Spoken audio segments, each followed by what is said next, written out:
Rangers in the UEFA Europa League. Live on Sports Sound. From BBC Radio Scotland.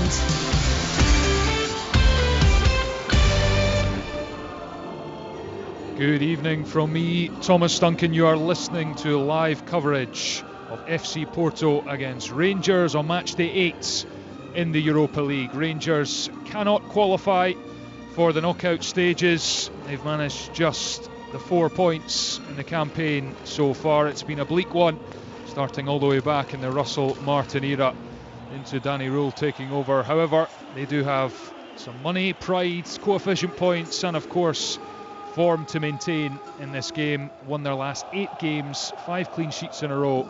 But this, at the Estádio do Dragão in Portugal, will be the biggest test of that recent run as they visit FC Porto, who are 9th in the Europa League standings and who are looking for the win that would, more likely than not, take them straight into the last 16 of the Europa League. Porto are top of the Primeira Liga in Portugal. They are 7 points clear, having won 18 and drawn 1 of their 19 league games, conceding just 4 goals in the process.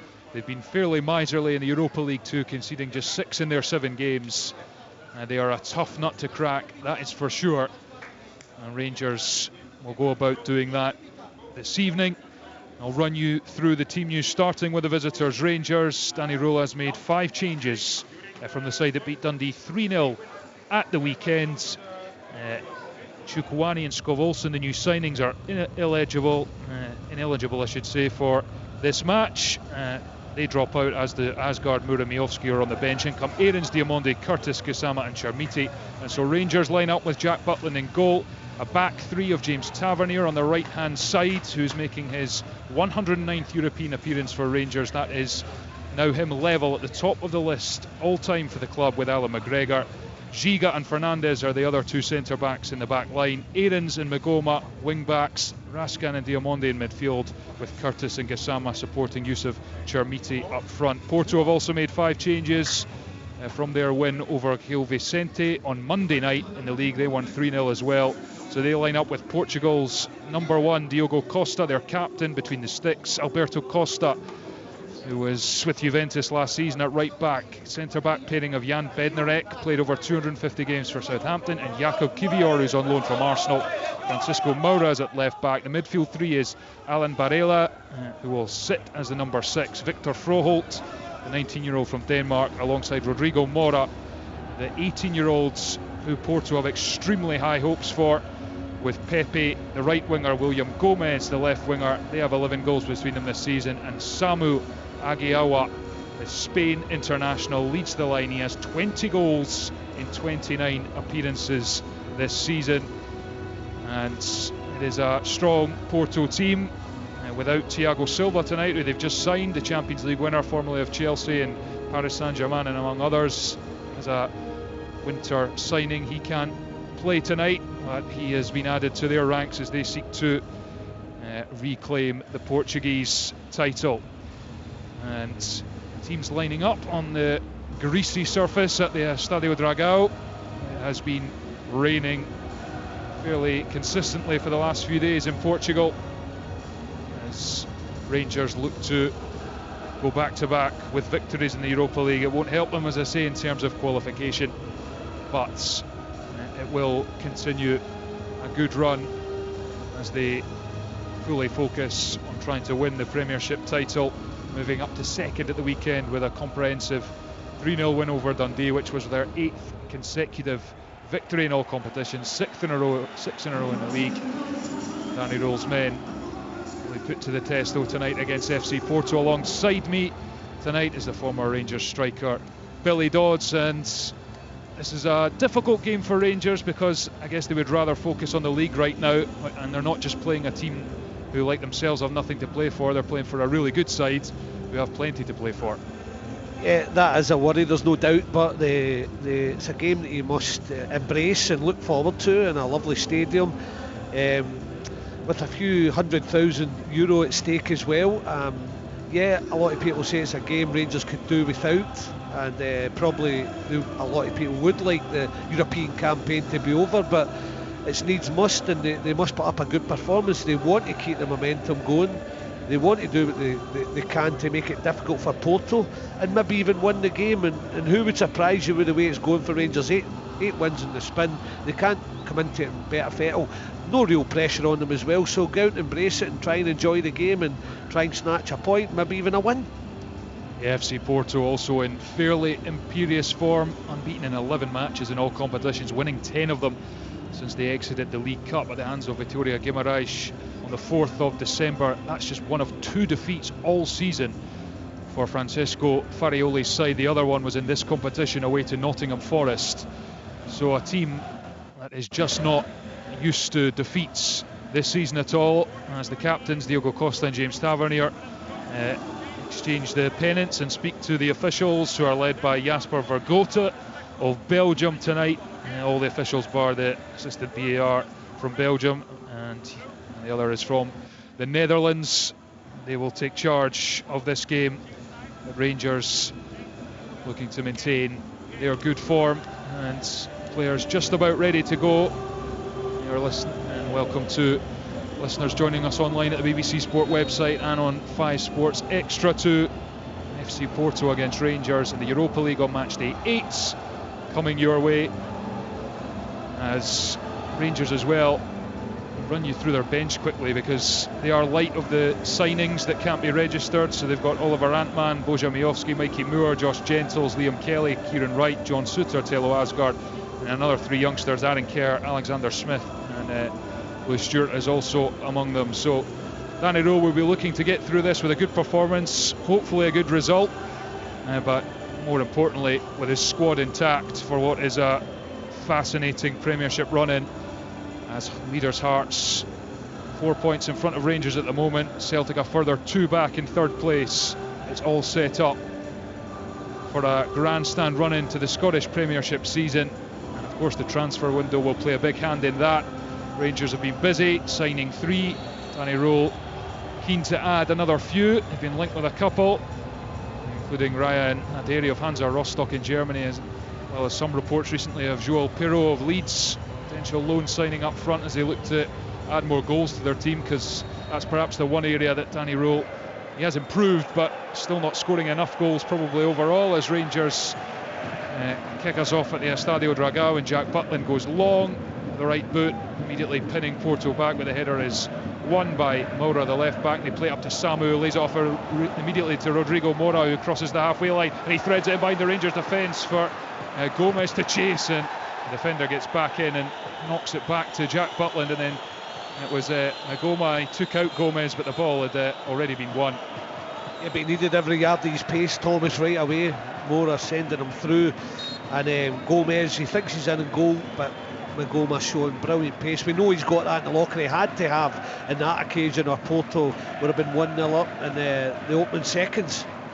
Yeah, lovely play from Porto, good interchanges. Victor Froholt now comes down the right hand side, 19-year-old who was signed for big money, relatively speaking, by Porto from FC Copenhagen. Actually played against Hearts last season in the Conference League.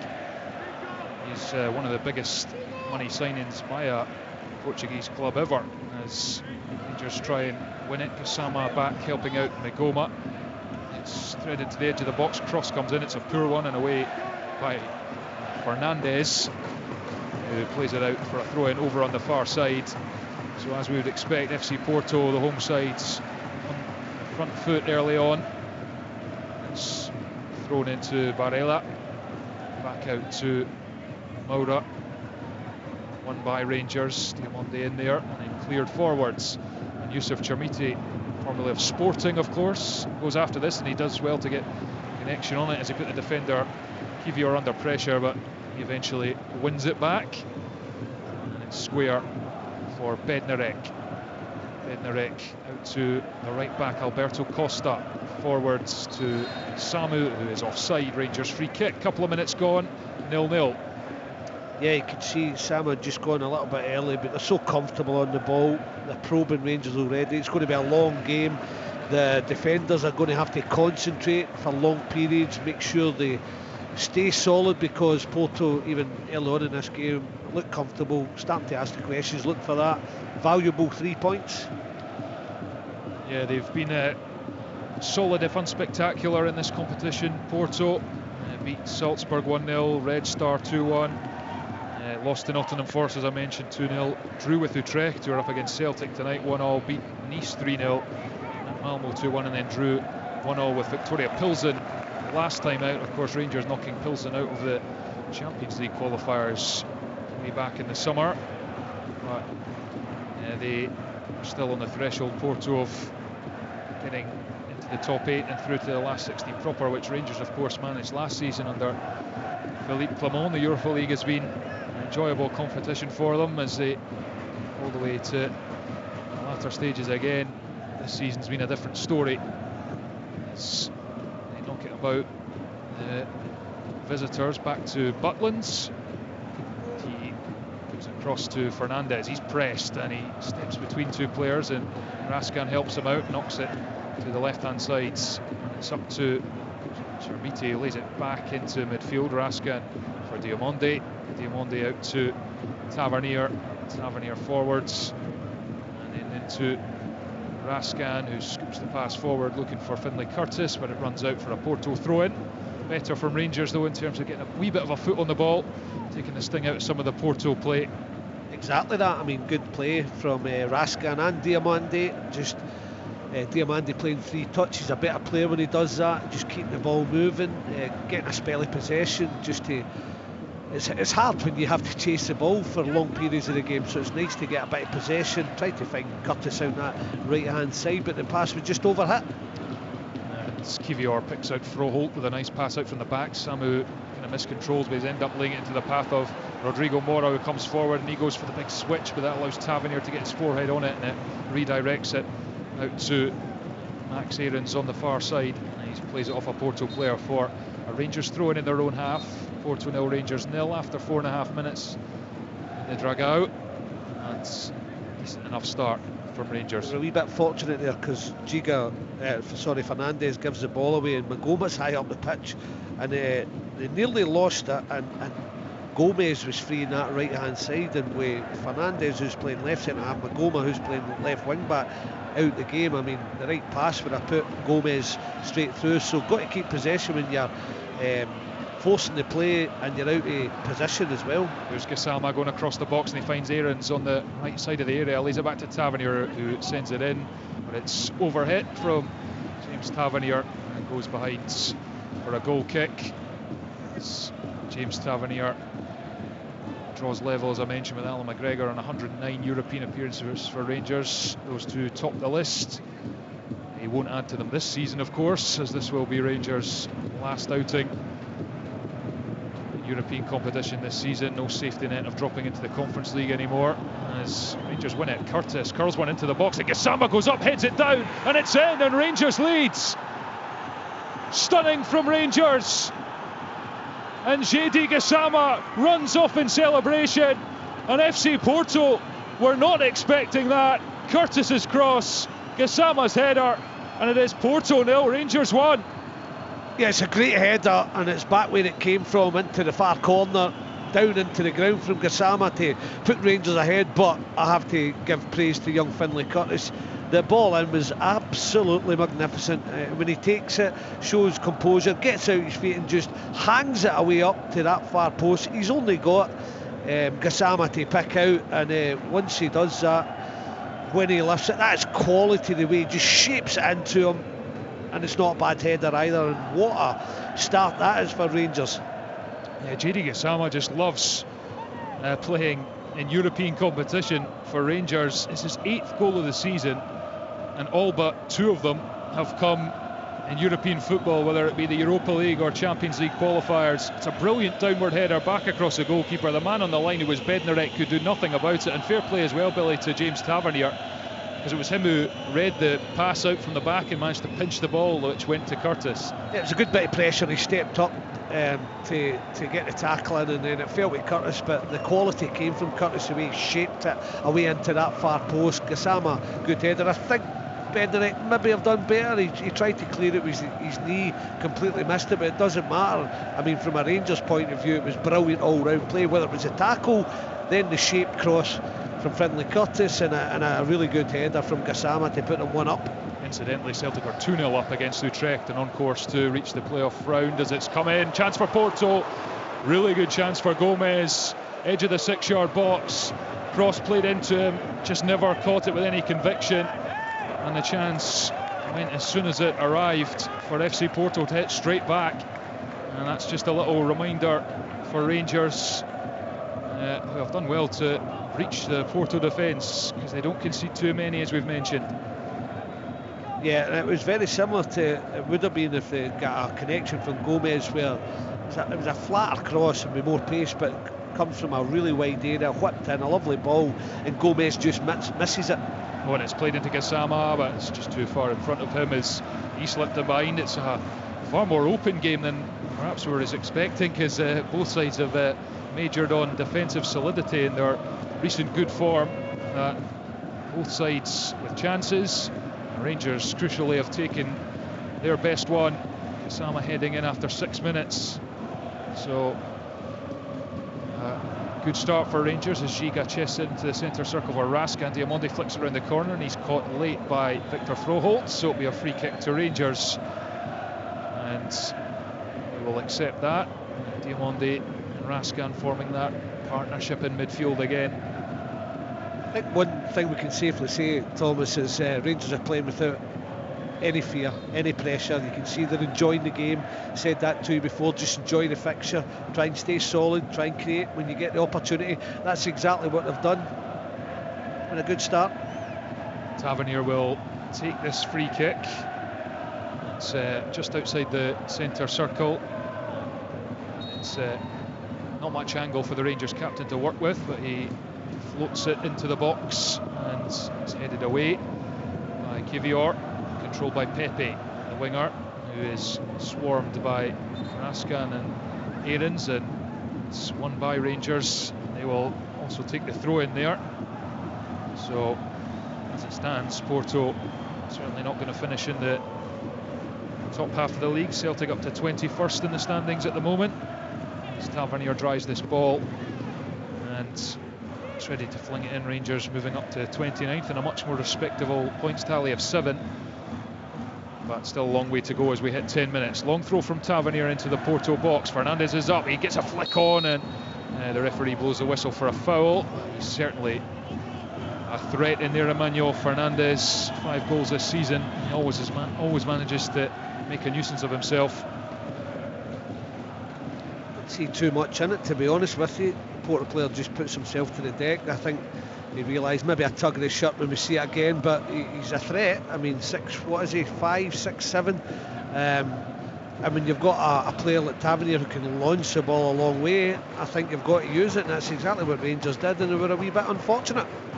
Butland clips one up to the chest of Chermiti, can't really control it. Porto send it back, Samu will chase, and Fernandes doesn't have the room to go back to Butland, so he hooks it out for a throw-in on the far sides.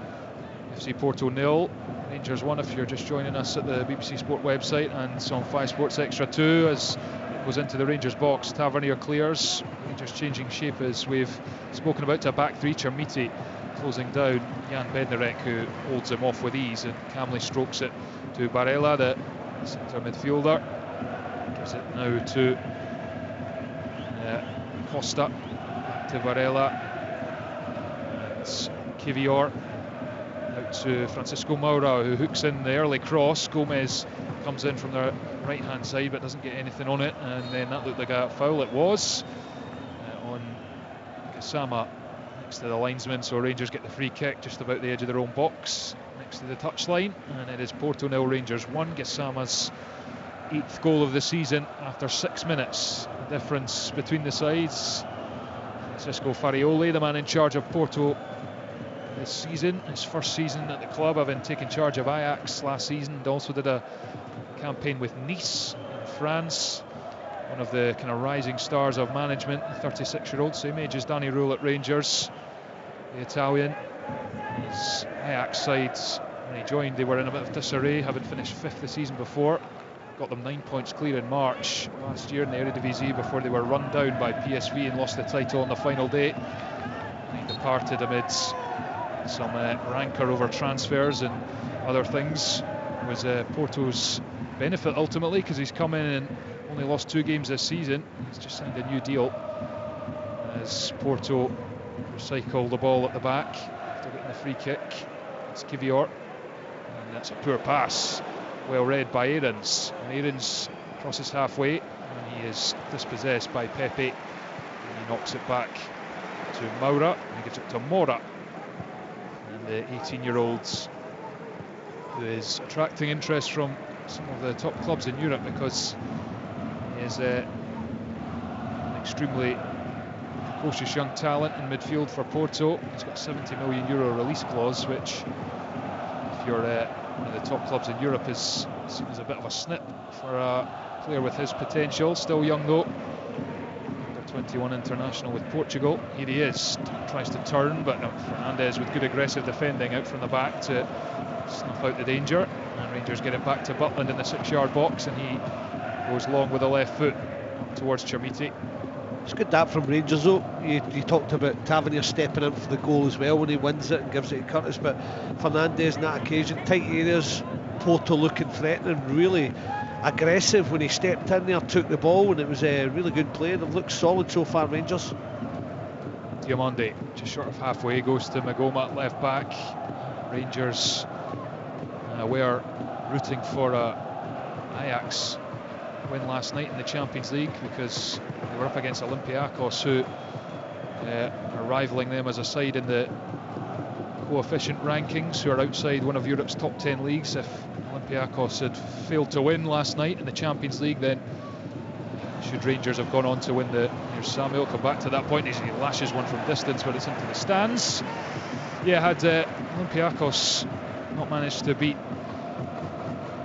Ajax last night, then Rangers would have been in line potentially to, if they win the Scottish Premiership, for direct entry to the Champions League next season. But Olympiacos did beat Ajax to go through in the Champions League, which means they leap above Rangers in the rankings, which means if they win the Greek League, then they will get direct entry to the Champions League. So Rangers very much now hoping that someone else can win the Greek Super League this season to give them the best chance of direct entry. If not, if they do win the Premiership, it'll be via the playoffs, which would also be the route for Hearts or Celtic. If it is them who wins it, they go into the playoff rounds, which is one away from the league phase. Rangers a goal up after 15 minutes. Here is Diomande short of halfway. The game slightly lulled after a frantic opening 8 or 9 minutes. Shiga goes back to Tavernier, who goes back to Butland, who is in no rush to play out. He doesn't have too many options, he has to go long. Chermiti tries to challenge, but he's beaten in there by Varela. Froholt miscues as it drops to him on the turf, and it's played through for Jakub Kivior to chase. He was playing in the later stages of the Champions League last season for Arsenal, played in the quarter-final win over Real Madrid, and in the semi-final defeat to eventual winners Paris Saint-Germain. Is a wonderful ball from Gomez, finds Samu. Excellent recovery though from Nasser Giga. Sliding challenge, takes it out for a throw into Porto, just next to the Rangers penalty area. And it is thrown in by Costa. Now Varela goes to Kivior, who lines one up from distance off the left foot, but that is well wide and high as well into the stand. 16 minutes, Porto 0, Rangers 1.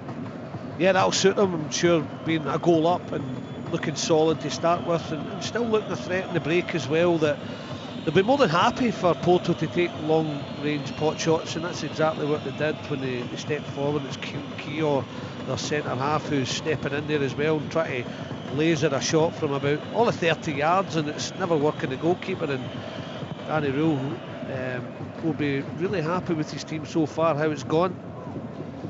Celtic 2-0 up, and they've just been awarded a penalty at home to Utrecht, and it's been scored by Arna Engels. So Celtic cruising into the knockout stages of the Europa League, which, if you're of a Rangers persuasion, may seem perverse, but it might not be the worst thing in terms of distracting our great rivals amidst the three-way title fight. Of course, Rangers would also rather be heading through in Europe, no question, but of course it would. But it's I suppose you've got to take the small wins, the positives where you can, as Danny Rule has been doing since he came into Rangers and transformed things. Porto in possession, just halfway up Rangers territory. Bednarek to Kivior. Kivior away from Rasca and then puts the pass into Mora in midfield. Brilliant feet from the Portuguese teenager, and his shot is blocked and it bounces in the Rangers box right hand side, controlled by Gomez. Shimmies, but well watched by Magoma, who is then tripped by Gomez, and Rangers free kick. And I have to say, Billy, I covered the game against Club Brugge in the playoff round of the Champions League for Rangers, and just the difference in their defending from that tie to now is night and day, shall we say.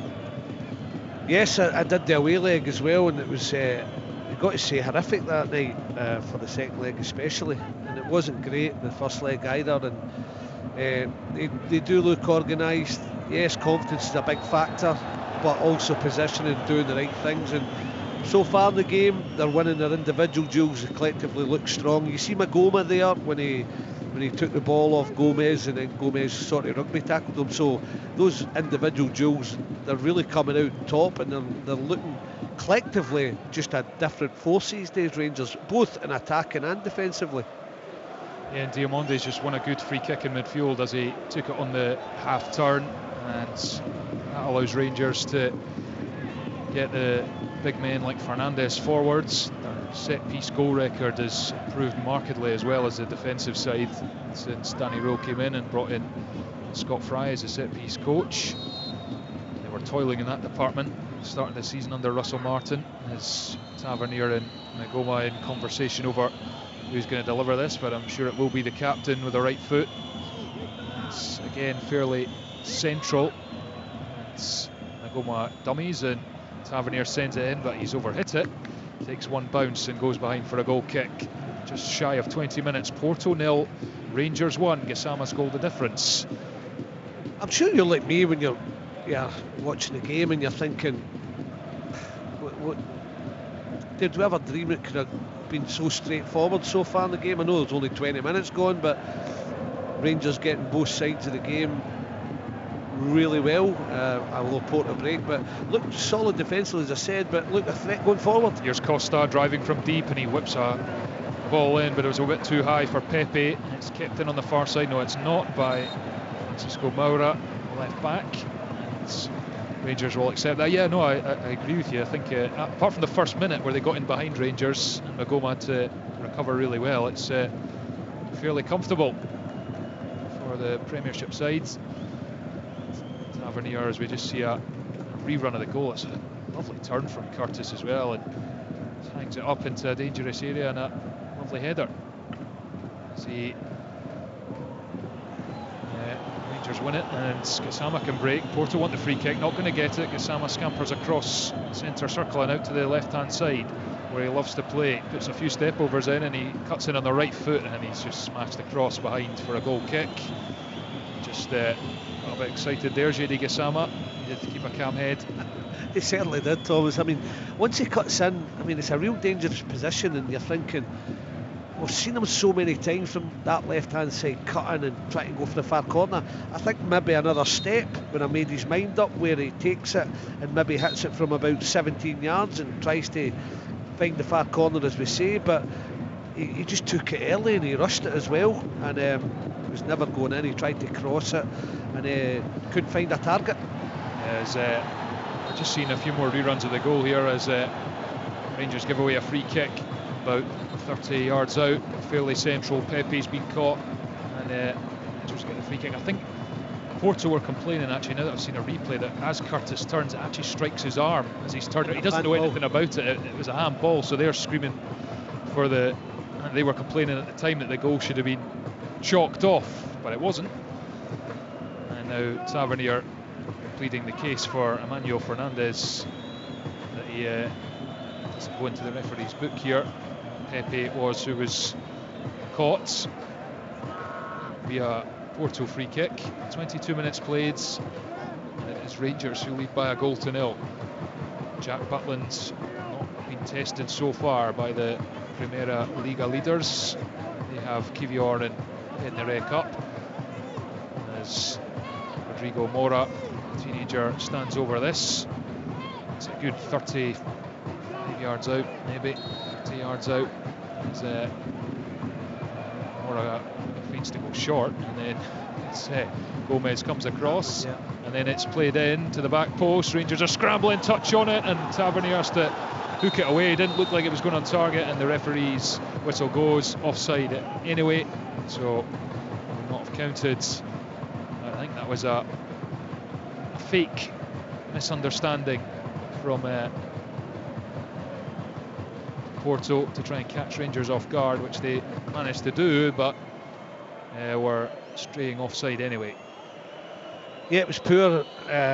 Two big centre halves were up, but Kier again getting caught offside once he changed the angle, but they faked as if they were trying to kid onto one another. They weren't sure what was going on, trying to kid on Rangers and take the quick free kick out to the far side, knocked down. They were claiming for a penalty as well, but it was offside as we saw, and the chance was gone. But was it good play? Maybe, because you're trying to catch Rangers out, but it certainly never worked. No, they did not, and not much has worked for Porto so far. They trail by a goal to nil. Good diagonal switch out to Pepe on the left hand side, and he controls it, goes back to Maura, and he goes back to Pepe. Pepe is given away, Raskan takes it, and he goes for the pass to Chermiti, intercepted. Now it's Froholt squeezes the pass away, and it rolls across the box, and it's crossed by Maura, but blocked by Aarons, out for a throw-in on the far side. Francisco Maura will take the throw-in. He played against Rangers for Braga in the quarter-final loss in the Europa League back in 2022 when Rangers went all the way to the final. Throw-in comes in, Rangers managed to deal with it through Chermiti as it was laid to the edge of the box, and Curtis will clear down over halfway, and that will run all the way for Diogo Costa, the Porto captain and goalkeeper, Portugal's first choice goalkeeper. Another one who's attracted interest from across Europe, the 26-year-olds. Big part to play in Porto's miserliness in defence this season. But they have been breached by Rangers as Kivior holds off Raskan and gets it to Maura, the left back. He turns away from Aarons, who sticks to his task. Raskan blocks the path for the pass, but it's played anyway, and now Pepe has it taken off him in midfield, and Rangers trying to play out, but they've given it away as Maura has a dig from distance, and it's blocked. Scrappy passage of play. It's Diamandi giving it away in midfield cheaply. They can't afford that. Here come Porto again. Costa curls one in with the right foot. Samu, I should say. He goes up and it floats over his head. Goal kick. FC Porto 0, Rangers 1 on match day 8 in the Europa League. And Rangers with nothing but pride, coefficient points and a bit of cash to play for in terms of victory and league position. And of course, they look to continue their momentum, having won their last 8 games and kept 5 clean sheets in a row. Celtic are 3-0 up against Utrecht of the Netherlands, cruising into the knockout round as it stands. Nygren, Vergever own goal and an Engels penalty. The difference for Martin O'Neill's side as Porto pop it about at the back. As I mentioned, they're not the most prolific side. They're only the 3rd top scorers in Portugal, despite being 7 points clear, scored 40 in their 19 games. They've only managed 10 in their first 7 in the Europa League. It's really the strong foundation which has brought them success this season. As Varela plays it to Mora, what a turn that is from the youngster, and he drives forward. He's got Froholt to his right, and it's toe on it from Rangers. Still low, Gomez into the box onto the left foot, good recovery, but it's Mora, forces it home, and Porto are level. And it is the precocious young talent who started the move, and he's ended up finishing it as well. And Rangers, after a good start, have been pegged back in the Europa League. It is FC Porto 1, Rangers 1. Well, I can understand why you're talking about him and the reputation he has. I mean, when he steals the ball, drives forward and makes a pass, it was sensational stuff. The little turn as well, just brilliant. He slips the pass off, gets a wee bit fortunate, but just carries on his run into the box. and once it comes to him, I mean, he just takes a touch and absolutely blasts it low into the net to fire Porto level. Yeah, there is a huge amount of excitement about this young kid. Got a bit lucky because his pass, after he'd made the turn and break, was partially intercepted, but it broke for Gomez. He put it into the box, and it kind of goes into the body of Mora, and then it falls for him to just sweep it straight beyond Butland's. Rangers perhaps hoping that it might have come off his hand, but they don't think it did, and they were tucked into his body in any case, albeit handball, and ruled it out. But it's Porto 1, Rangers 1, 28 minutes gone, and Rangers leads disappears as Raskin tries to play it into the box, blocked, and then Mora with a big switch out to Pepe, who's got loads of pace, and Tavernier is toiling here. Pepe's surging away from him, he's into the box, he's just got Butland to beat. Oh, what a challenge that is from Emmanuel Fernandez. That is as good as a last ditch tackle as you would see. He's still alive though as it comes into Samu, and he fluffs his header well off target, doesn't even reach the goal, and Magoma thumps down the pitch. What a challenge that was from Fernandez. Yeah, it's absolutely brilliant. I'll tell you what, he's cleaned out the ball, but he has cleaned out Pepe as well. Studs right into him with the momentum. He's caught a sore one, you could see it. I'm thinking what a challenge that was. Ball, man, everything, ankle, you'll see here, goes down. And it's a brilliant tackle, and people want, I think Porto want a penalty. They're not going to get it because the timing is brilliant. It's a strong, robust challenge. I don't know if they're having a look, but it looked a really clean tackle to me. Yeah, they're checking this for a potential penalty. I guess the argument would be the studs are showing he does catch him on the ankle after getting the ball. Is it reckless? Has he endangered the opponent? That's what the VAR is now poring over, who is Jan Botterberg of Belgium. And I think 10 years ago, 20 years ago, that's never a penalty. But these days, you never know. It's the follow through. So when you tackle that way, and he's come at pace because Tavernier's toiling against Pepe, then what do? Do you tackle the ball and then try and stop the body and a greasy surface? It's nigh on impossible. Yeah, totally. Totally. And Fernandez is just going for the ball. He gets a huge chunk of the ball. He does leave the ground slightly. I guess it's just, the argument is it reckless even though he gets the ball? But I mean, I don't really know what you want defenders to do if you can't full-blooded tackle, stop it. Yeah, it's impossible. Yeah. But what I will say is Pepe has caught a real sore one because his studs catch him on the boot. But it's a contact sport. We can't. I really don't know when it's desperate defending. If he doesn't get the ball, I totally understand, definite penalty. But when you get the ball and the momentum, because it is desperate and he's firing into it because it's last ditch to stop a goal, I don't know what Fernandez is supposed to do. Is he challenge, stop his leg going forward? It's impossible to do that. Yeah, and I think the officials look like they are agreeing with the verdict, because the referee has not been called to the monitor, but Francesco Farioli is he come onto the pitch here, or is he just making his wherever he is, he's making a furious overtures to the officials because he feels like his player was injured there as he was slightly. No doubt Pepe took a sore one, but we are playing on, so no penalty. It is Porto 1, Rangers 1, but I think it's probably, we think, is the fair call, because I'm not sure what a defender's supposed to do in that situation when you're trying to stop at least a certain shot on target. As Pepe comes back onto the pitch, he looks like he's okay to continue, and all is right with the world. One thing you will say, he's got some pace. I know Tavernier's getting older now, maybe lacking a yard or two, but I mean, he's still pretty quick, Tavernier, but can't stay with him. Gomez sends it to the back post, just too much on it, curls behind. Goal kick to Rangers. Yeah, I think he just turned on the afterburners, Pepe, and even with the ball, he left Tavernier for dead. And Fernandez, though, that's why there's three of them back there, help each other out. Fernandez never gave it up. FC Porto 1, Rangers 1, 13 minutes plus stoppage time to the break. Kasama's goal cancelled out by Rodrigo Mora. The referee's whistle goes up. Yusuf Chermiti, formerly of Sporting Club Portugal before he got his move to Everton. Sporting, the defending champions.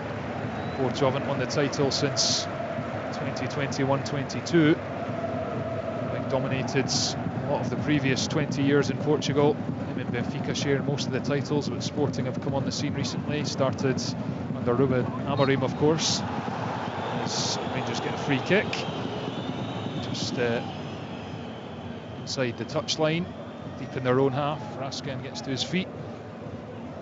It's Danny Rule and his coaches just having a look at something on their iPad at the side of the pitch. Jack Butland will take this free kick. Rangers winning last week against Ludogorets Razgrad of Bulgaria. It was their first win in 10 European matches this season. Europe has been their salvation for much of the last 5 seasons since they won the Premiership. They've performed admirably in most campaigns in continental competition, but not this season, as it's dropped behind the Porto defence, but goes through to Costa, the keeper, and he rolls it out. Now Alberto Costa will drive forwards, plays it to Froholt on the right hand side, and he slips a lovely pass towards Mora, who made the run from midfield, but sliding challenge is there from Giga, out for a throw-in. Costa, who rejoined Porto in the summer after a brief spell at Juventus last season. Kivior to Varela. Varela, a lovely football to Mora, edge of the box, looking for a second here, gets onto the left foot, shot blocked. It's got such fast feet though, corner. Just the awareness they've got around them in tight situations, and especially Mora, because once the ball slipped to him, I mean, he's 16 yards out, and he just kids on, he's maybe going to shape a shot or a little dink to the back post and just drags it and tries to bend the left footer for the far corner, but blocked away. And he's going to take the corner now. It's going to be right-footed out swinger to the edge of the 6-yard box, dismissed by Giga, and then it's back out to this near side in Mora, and then back to Costa, who dribbles forwards towards the centre of the box, back to Pepe, and then across to Gomes. Gomes is shoots onto the left foot and drops it towards the right hand post, but Butland will gather comfortably. Jack Butland's been a far quieter man in recent weeks than he was at the start of the season, as Magoma receives on the touchline. He's able to move forward, the Brentford loanee, and he is crowded out by Froholt, Costa, and he overruns it for a throw-in. 10 minutes plus stoppage time to the break. Porto 1, Rangers 1. Rangers with the opener, 6 minutes. Shady Gassama's header, cancelled out by Rodrigo Mora's tidy finish inside the box. 27 minutes. Porto needing to win to get into the last 8. Oh, what a ball that is from deep, and Pepe's run off Tavernier, Aarons, and then it's a shambles at the back, and it's poked in from close range. It's Francisco Moura who celebrates, and it's a complete mess at the back from Rangers. Ball dropped in behind, miscommunications all over the shop, and it's a tap-in for Francisco Moura, his first goal in the Europa League this season, and Porto have come from behind to lead 2-1. They look as if they cleared the danger. It's just the pitch that's played its part as well, but they've got to do better. Tavernier and Butland, it's just a long sailing ball. They're getting round the back, they've clattered into one another, it's broken to Moura, and he's just flicked it up and just helped it into an empty net. It's just a nightmare for Rangers, really, a disaster for Butland and Tavernier. Still don't know where the ball is, and it's such an easy tap in for Moura. He just takes it, flicks up, as I say, and just helps it on its way. Yeah, and we've been praising their defending Rangers, 5 clean sheets in a row before tonight. Vastly improved records under Danny Rule, but that is pretty horrible from the captain and the experienced goalkeeper. They both go for the ball. It comes off Butland onto Tavernier and falls for Moura to just follow in. Pretty simple finish for the left back. 3rd goal of the season for him. And Porto have come from behind to lead with 8 minutes plus stoppages till the break.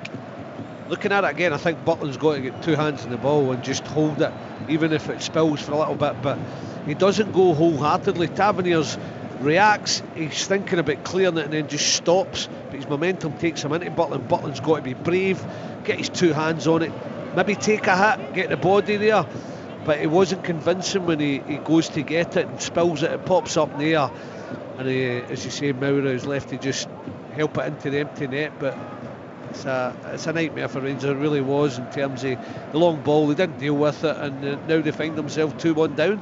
Here's Aarons. He's on the right hand side. Doesn't have much support, but he does get the cross in, headed away by Varela in the middle of the box, out for a throw in on the far side. Porto now up to 7th in the live table, so heading directly through to the last 16 as it stands, as Manuel Fernandes goes square for Giga, and then forward to Diomande and back to Giga. Into Chermiti, who dropped in. He laid it back off to Tavernier. Now it's Aarons who's playing right wing back. Tavernier, poor pass for Diomande, but he's put a good challenge in, and now he's wriggled out of a tight spot, Mohamed Diomande, and he's looking for a free kick, and he's not going to get it, and eventually it goes the other way after a bit of a stramash on the edge of the Porto box. 2-1 to the home sides. The Dragao. It's a wee bit unfortunate, Diomande. I think once he wins it and he's scrambling to try and get a hold of the ball when he gets through bodies, I think he is bundled over, and the referee thought about giving it, and then once he goes to ground, falls on the ball, he ends up giving it the other way. A wee bit unfortunate, Mo Diomande. They've only had the 3 attempts on target, and they've all been goals. So Gomes takes it on the right hand side, 15 yards into the Rangers half. Chermiti closes down Bednarek, but they managed to stay composed at the back. Porto, and Costa, the keeper, rolls it out to Francisco Moura. Now Froholt. He goes past to Moura in front of him. He keeps it in on the touchline, the left hand side, dribbles forward, goes back to Froholt. Froholt's back to Varela, and then out to Moura again, and popping it about with confidence, FC Porto. Mora square for Bednarek, and out to Gomes. Pepe made a good run there, and then it's Costa with a low ball, played away by Nasser Giga. Corner kick. Porto 2, Rangers 1. Yeah, they do well to hang in Rangers. Porto get their tails up, no doubt, but the right release of pass probably sets Pepe in, because he made a fantastic run from out to in with pace, and the right ball would have put him through goal. More defending to do for Rangers. 5 minutes till half time. Porto 2, Rangers 1. Matchday 8 in the Europa League. Celtic 3-0 up against Utrecht at Celtic Park, heading for the knockout stages. It is corner here. Mora swings in with the left foot, 6-yard box header, goal. And Porto go 2 goals in front, and it is Jan Bednarek who has got Porto's thirds.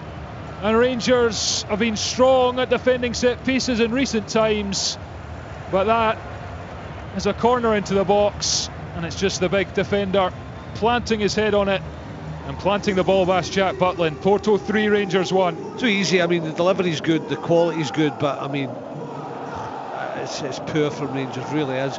Just crowd the kind of goalkeeper, don't they?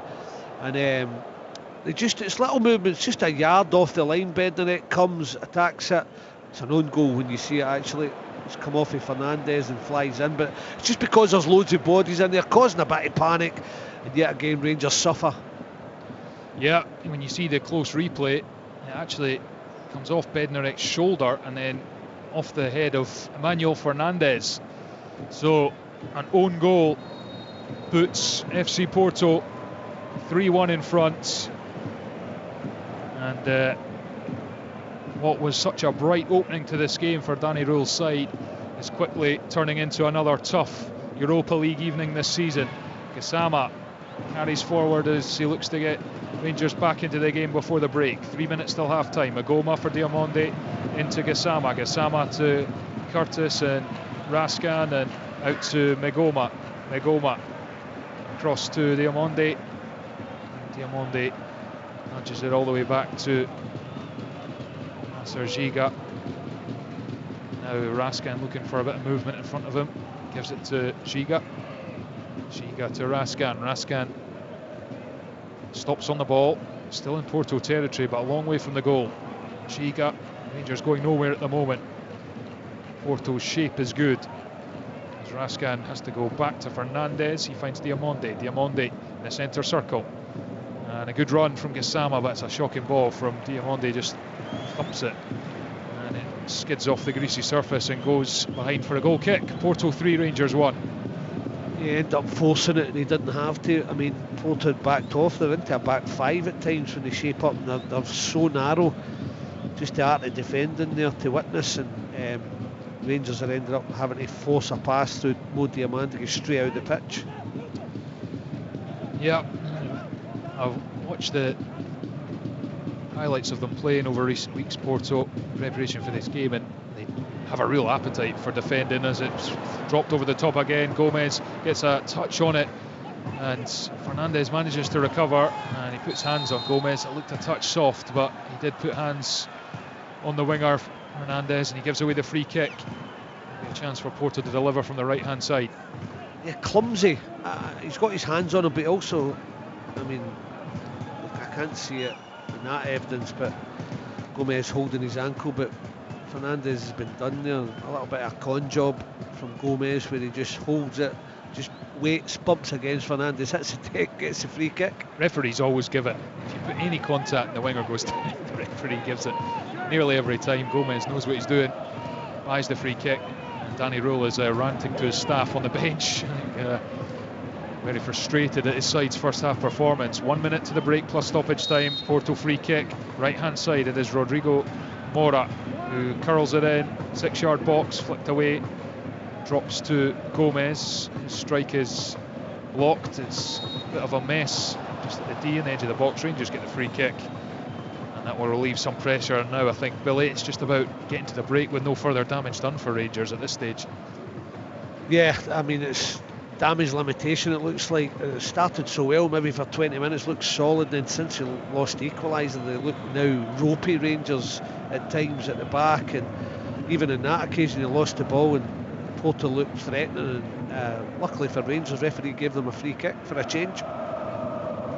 Megoma in Porto's half gives it to Giga, fizzes one into Finlay Curtis. He's come out to the left hand side, good touch from the academy graduate, controls, gives it to Gassama. Gassama steps away from goal and gives it to Giga. Giga curls a pass to Tavernier. Tavernier to Diamonde, back to Fernandez, and Fernandez to Giga. Giga up to Gassama. Gassama, a lovely pass for Raskan, who'd made the run. He tried to take it on the turn, and Porto get a crucial challenge in. Gassama wins it back, couldn't get the strike away. Now Diamonde spins, gives it to Tavernier. He finds Curtis. Curtis goes from distance, blocked by Alberto Costa, and it'll spin down towards halfway for Giga to pick up 3 added minutes at the end of this first half. Porto 3, Rangers 1. This online commentary, BBC Sport website, and on 5 Sports Extra 2 as well. Rangers starting well, but ultimately now trailing by 2 goals as it's a late challenge from Varela in midfield. Free kick to Rangers, just around the centre circle, and a chance for them to get the ball forwards. If they could nick one back here before the break, it would give them a real spring in their step heading to the dressing rooms. It was Gomez who caught Gassama. It's lucky not he got yellow, Thomas. I mean, he's right through the back of him. Good play again from Rangers in terms of build up and being patient, but when they roll it inside and Gomez has a little nibble, he's caught Gassama, but no yellow card shown, but a chance to put it in the box. Tavernier will take in the centre circle in Porto's half. It'll be a minute and 15 seconds left of the first half. It's floated in, flicked on by Fernandez, away towards the byline, controlled well by Giga, and then Diamonde has given it away. Froho blocked it, and now Porto can break, and this is real trouble for Rangers because Gomez has pace. He's got 3 in support. Rangers getting players back now, and Gomez is confronted by Diamonde, who redeems himself after springing that counter, but then he's lost it again, and he thought for a second he'd given away a free kick right on the byline, but the referee doesn't give it, and it's he has managed to get away with it after all. It's a good wee duel, wasn't it? I mean, it's you have it. No, you have a wee shot of getting possession. No, you have it back, and then suddenly Gomez hits the deck, tries to buy the free kick. A dangerous position just outside the right-hand side of the box, but referee wasn't falling for it. This will be the final play of the first half. As Rangers' Europa League campaign slowly draws to a close. Just the one win so far, and a mountain to climb if they're to make it to tonight in Portugal. Yusuf Chermiti, seen shots of him, he's barely had a sniff, but it is a free kick. Tavernier 7 or 8 yards into the Porto half. He'll shell this in from deep. High line from Porto, sent in, won by Samu, the striker, and then flicked on. The free kick is given, and the half-time whistle goes. Well, it started oh so brightly for Rangers when Finlay Curtis turned and put in a brilliant cross for Jedi Gassama to head in the opening goal. But since then, Porto, who are on a mission to get themselves into the top 8, have upped the tempo, upped the quality, and they've scored 3 unanswered goals. The first on 27 minutes from Rodrigo Morai, started the move, then got himself into the box, and the ball broke to him and he finished beyond Butland. The second was a nightmare from Butland and Tavernier as a ball was played to the back post. They got in each other's way. It broke for Francisco Moura, who tapped in to the empty nets for Porto's seconds, and then the third corner from Gomez, which nicked off Bednarek, and then the head of Emmanuel Fernandez, and it diverted past his own goalkeeper Jack Butland to give Porto a 2-goal advantage. We will be back with second half coverage after the break. We're at half time at the Estadio Dragão, Matchday 8 in the Europa League. It is FC Porto 3, Rangers 1. Rangers in the UEFA Europa League. Live on Sports Sound. From BBC Radio Scotland. I thought the penalty a little bit harsh. I know, look, I mean, again, it's the dilemma of arm in an unnatural position as opposed to proximity, making the body bigger. He definitely made the body bigger. He didn't know anything about it, but it was in an unnatural position. So where's the greater weight there? I feel like the unnatural position is almost a misnomer now. Whenever you see an arm outstretched from the body and the ball strikes it these days, it feels like they're almost always given, and it does feel harsh. You feel sorry for Dan De Wit in that situation because of the proximity. Austin Trusty's header down the way hits the hand of Daniel De Wit, and it's like there's no distance really at all, but De Wit's arm is out, as you say, making the body bigger, and the referee, he looked at it about 1,000 times on the monitor. He did, I think, and I think he was just trying to weigh up those two different things, unnatural position, close proximity. His arm is out, and it's not a consequence of him competing for the ball. So he just sticks out his arm, hits his arm, he doesn't know where the ball is. So I think it's a subjective one. Some referees might say, no, I'm going proximity on this, it's not a penalty. Others, clearly, this referee says, no, it's a natural position, he's making his body bigger, it's a penalty kick. In terms of Rangers, they are 3-1 down after a hugely promising start against Porto, and it feels a little bit calamitous, especially that second Porto goal. James Tavernier almost seems to get his foot stuck in the turf, a slight trip, and then a collision with Jack Butland.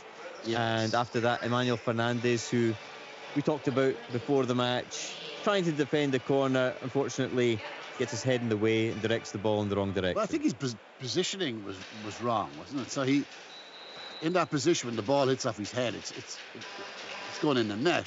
I think his positioning is the thing that was the problem there, and it was, that was avoidable. I think the second goal was avoidable. I think that was a bit unlucky. Tavernier trips and he crashes, as you say, into Butland, and it breaks for Francesco Moura, and he flicks it in the net.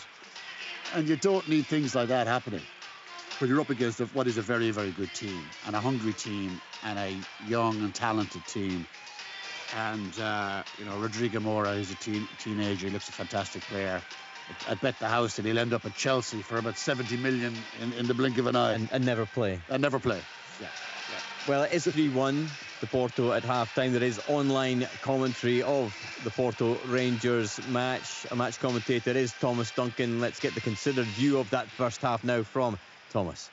Yeah, a night that started so brightly for Rangers. Jonathan looked promising, but ultimately has become a bit of a toil, and they kind of wish that they could just end their Europa League campaign now. Probably Danny Rule and focus on the Premiership. They did take the lead, as you guys have been discussing. It was a brilliant goal, actually. Finlay Curtis getting the ball after James Tavernier had pressed effectively.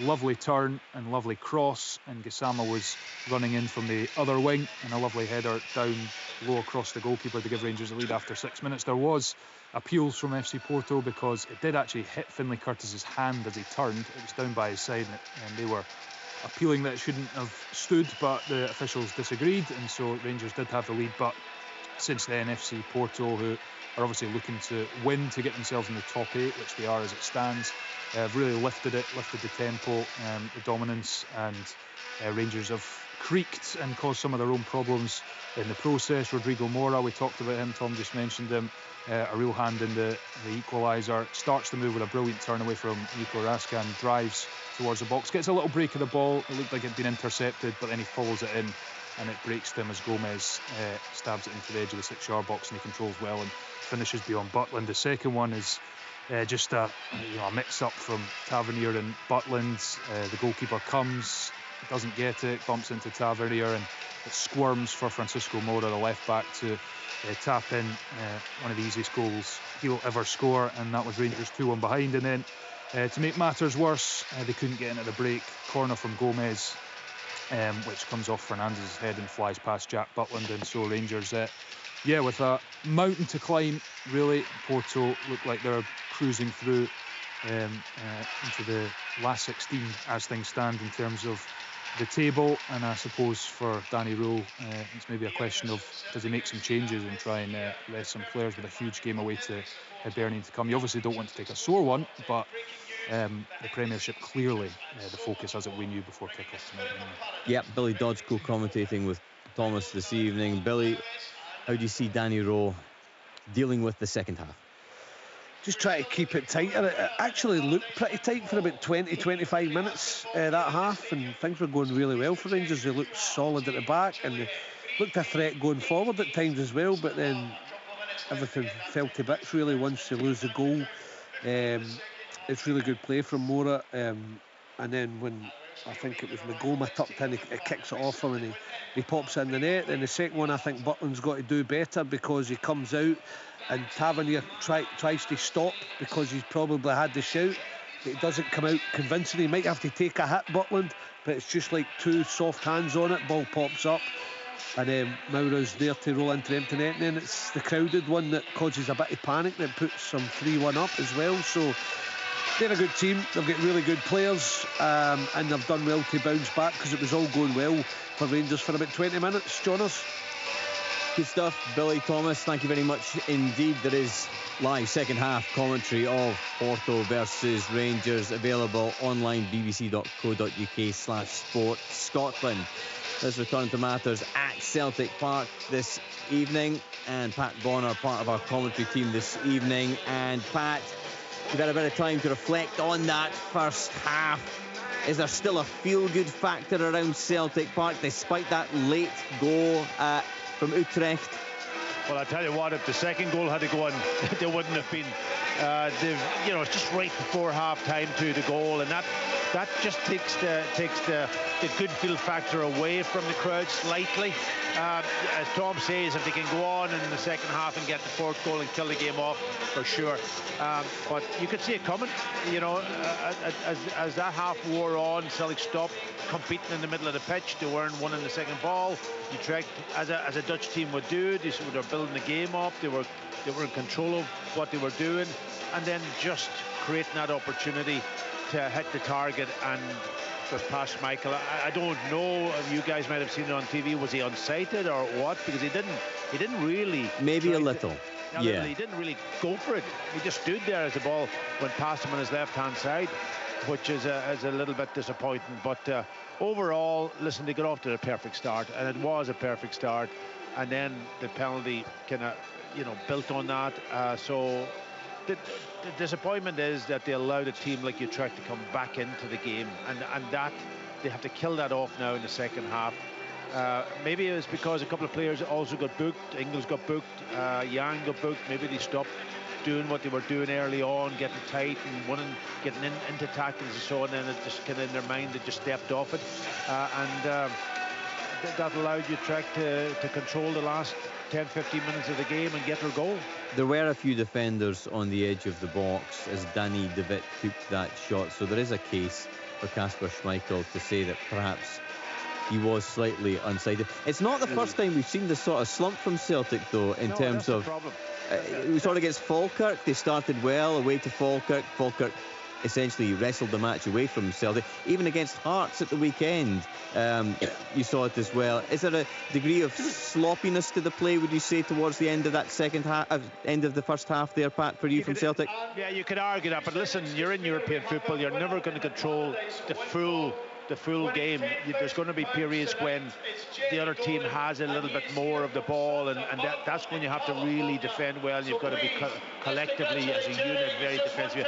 If I was two centre halves there going in at half time, I would be absolutely furious. I'd be furious at the players in front of me for not closing things down and allowing Utrecht to get into the position that they got in to get a shot away. I would really want. Now you could maybe argue that one of them should have stepped out, but I think it's down to getting that midfield really on their game and keeping at them, talking, organising. Come on, and you get into half time and it's such a dangerous last 5 minutes of every half. I always say, even now, the first 5 minutes of the second half, and then you get into the flow of the game again, is a dangerous period.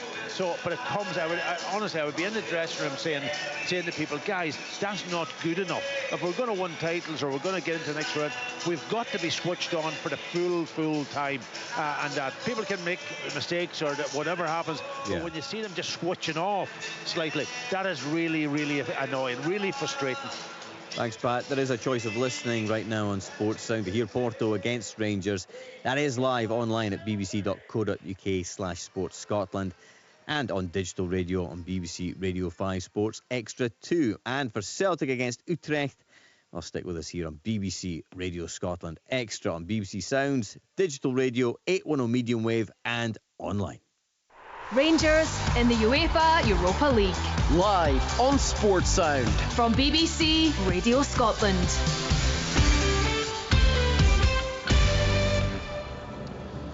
Welcome back to live coverage of FC Porto against Rangers in the Europa League. Matchday 8, the final one of the league phase. And Rangers are trailing the Portuguese league leaders by 3-1. Moura and Fernandes' own goal after Gassama had initially given Rangers the leads after only 6 minutes. And Rangers knew before a ball was kicked they wouldn't be progressing in this competition.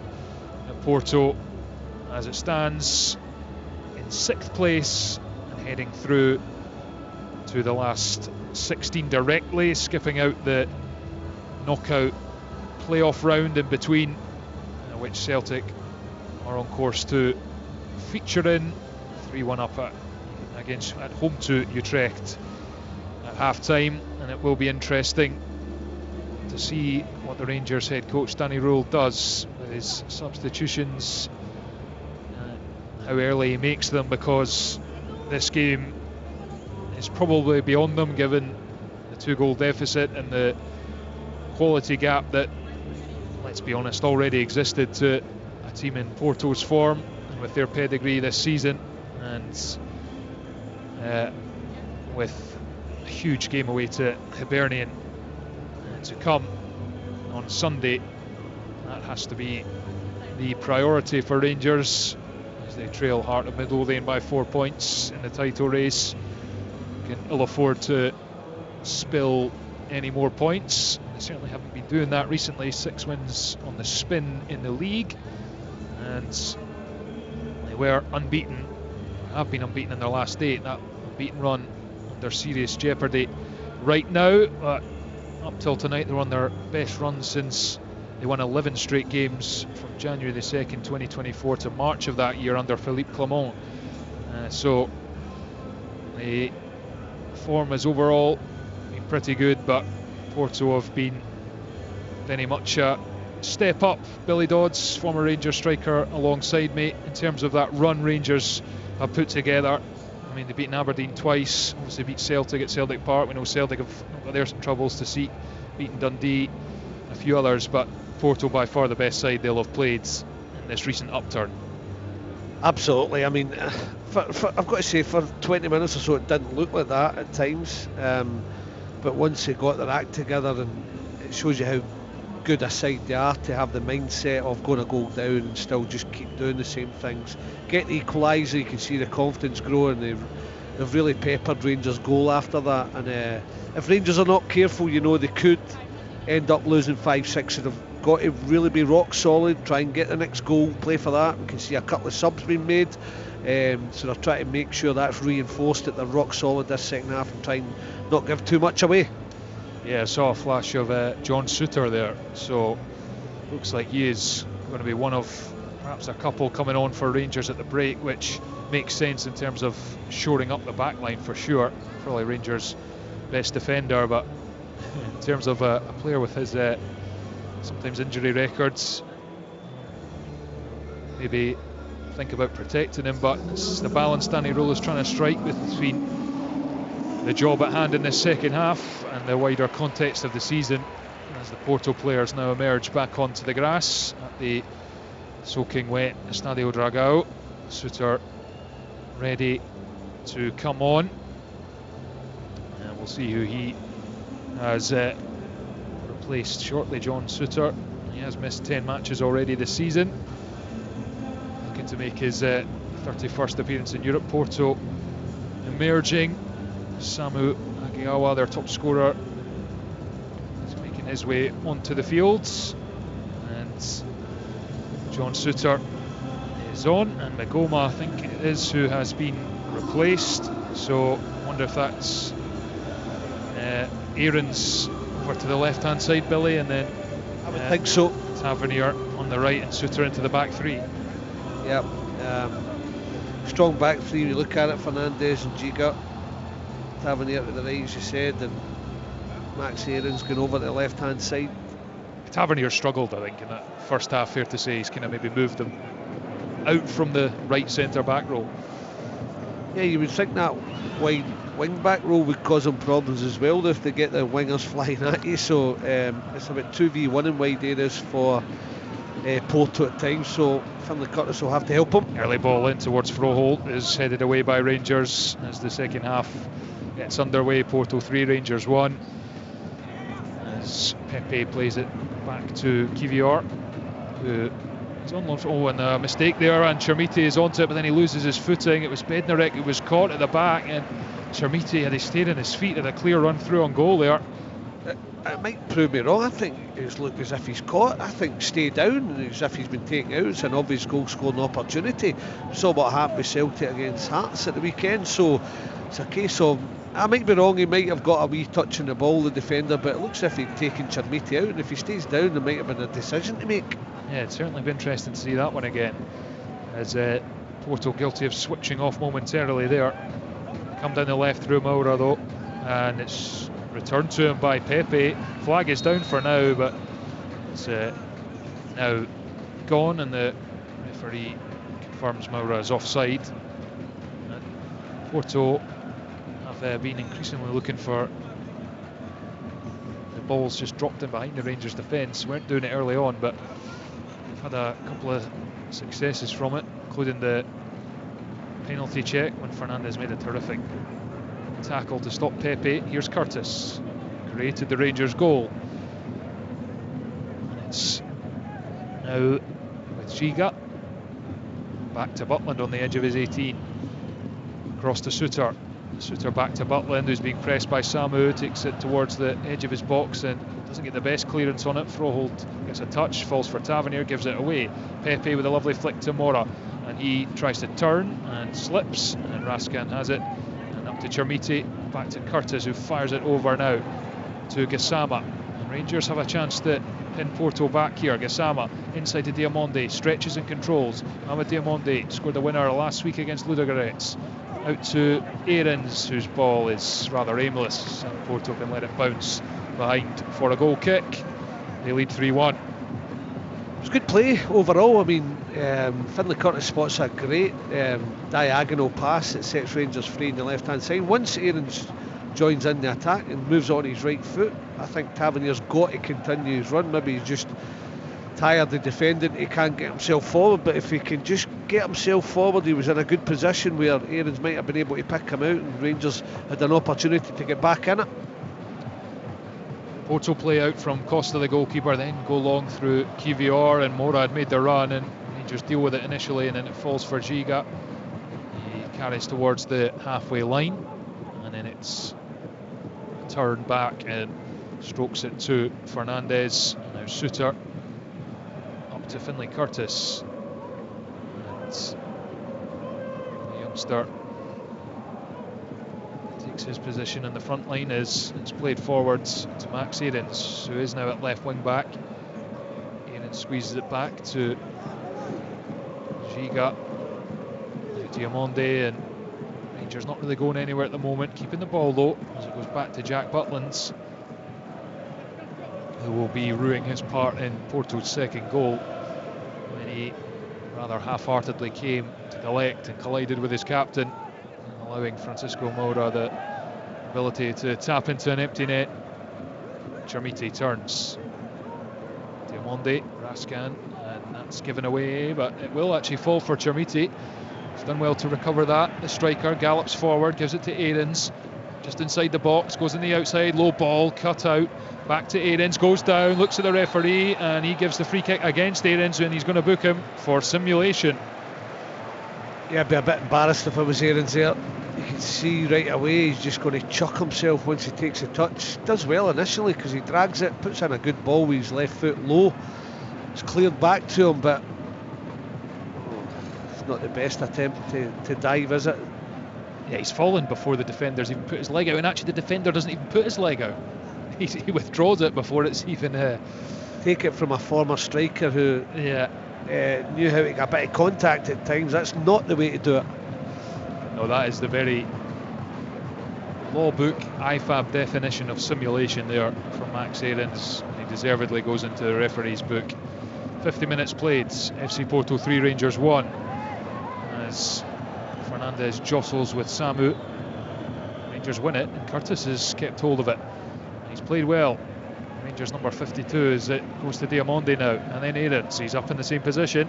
His cross is blocked, and it goes away to the sideline, who Aarons will pick up and throw in to Giga, and now Raskan stops it with the studs, gives it to Diamonde. And Porto mentioned the fact that they've only conceded what now, between the Europa League and the domestic league, conceded just 11 goals all season. They are 3-1 up, they're heading through to the last 16. They will back themselves to just soak up whatever Rangers can throw at them here. They are just kind of watching Rangers recycle possession, keep their shape, and look fairly comfortable. Yeah, the only thing that was a bit of spanner in the works is Rangers just to finish an opportunity and blow it wide open. Indeed, and here they come, Aarons. Gassama, now Raskan. Thought about putting it into the area. Shuffles across the pitch, goes to Suter. Suter controls with the right foot. Knocks it back to Fernandez, and across to Giga, then into Diamonde. Good turn from Diamonde, but Froholt gets a cross, and the pass is poor for Chermiti, and Porto have pinched it, and now Samu, short of halfway, and he tries to touch away and drive forward, but he was dispossessed. But it will be a Porto throw, and they can take it fairly quickly to Rodrigo Mora. He can't get away from Diamonde, who wins it and gives it to Suter.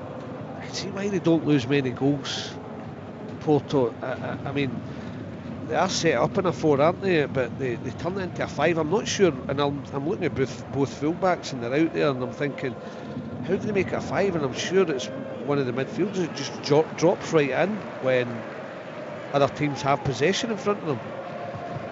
Yeah, they are solid, despite being breached. They have been more vulnerable in Europe, as you would expect, up a level to most teams they play domestically, other than, of course, Benfica, Sporting and Braga.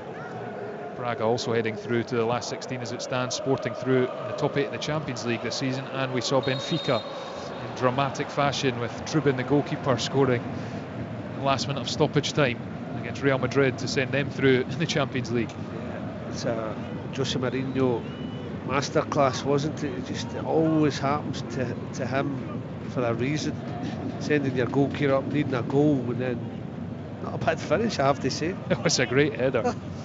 The special one, producing a miracle against Real Madrid last night as they won 4-2. Porto are the league leaders, 7-point cushion in Portugal this season, and they have a free kick central position some distance out. Rodrigo Moura is in discussion about who's going to take this. Kivior is fancying it. Pepe is getting involved with the discussions. Jack Butland's given the instructions to his wall as Rangers look to ensure they don't fall further behind. They trail 3-1 after 53.5 minutes in the Stadio Dragao. It is bang in the middle of the goals, a good nearly 30 yards out. It's laid off, and it is Kivior, and he shells it high and wide. Remains 3-1. They took long enough to get that one away, and it was very much an anti-climax from the centre back. He lashed it with the left foot. Not scored this season. Perhaps a glimpse of why. Yeah, letting your centre half take the free kick. He must have some strike on him. He didn't get that one right. It wasn't a David Luiz special, was it? Certainly wasn't. Rangers come forwards. Giga plays it forward to Aarons, and Chermiti tries to join the attack and get things moving. As it stands, the top 8 is Lyon, Midtjylland, Freiburg, Villa, Real Betis, Porto, Braga and Roma. Some big names. Yeah, it's a tough competition, and Rangers of course would love to be in the Champions League next season. It's the incentive for them if they can go on and win the first Premiership title since 2021.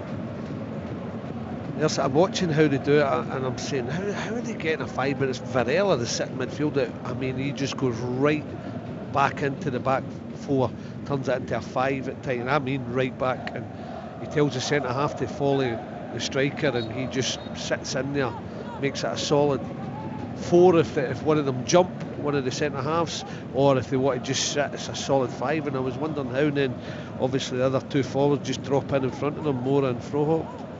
They're going to make a change. Martin Fernandes, the right back, is stripped and ready to come on, but we'll need to wait for a break in play for that one. Francisco Farioli's side looking to go the whole league season unbeaten.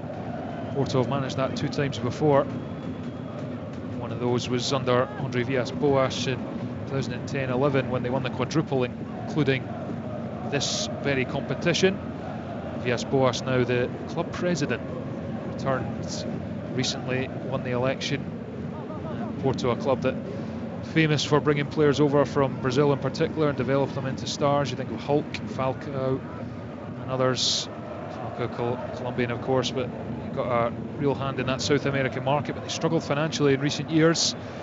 As Gassama threads it to Aarons, left hand side of the box, as they go to the defender, brilliant ball in, low to the near post, and it's turned behind by Bednarek. Rangers corner. Yeah, I'm sure Finlay Curtis was looking. It's better from Aarons. He just drags it again, hits it low in with his left foot. Bednarek gets an important foot on it because, as we said, Curtis is just loitering at that front post, and any flick might have ended up in the Porto net. Yeah, Bednarek basically did the splits there to get rid of that one. It was good defending in the end. I was wincing. Yeah, the Poland international. Corner comes in. Chermiti goes up at the near post, away from by Bednarek. Aarons flicks it back in, played by Pepe, and now the break is on, and Gomez has got so much pace, and Curtis is the man back there, and Butland has to race out his goal and gets there first, lashes it forward with the left foot, chested down by Bednarek.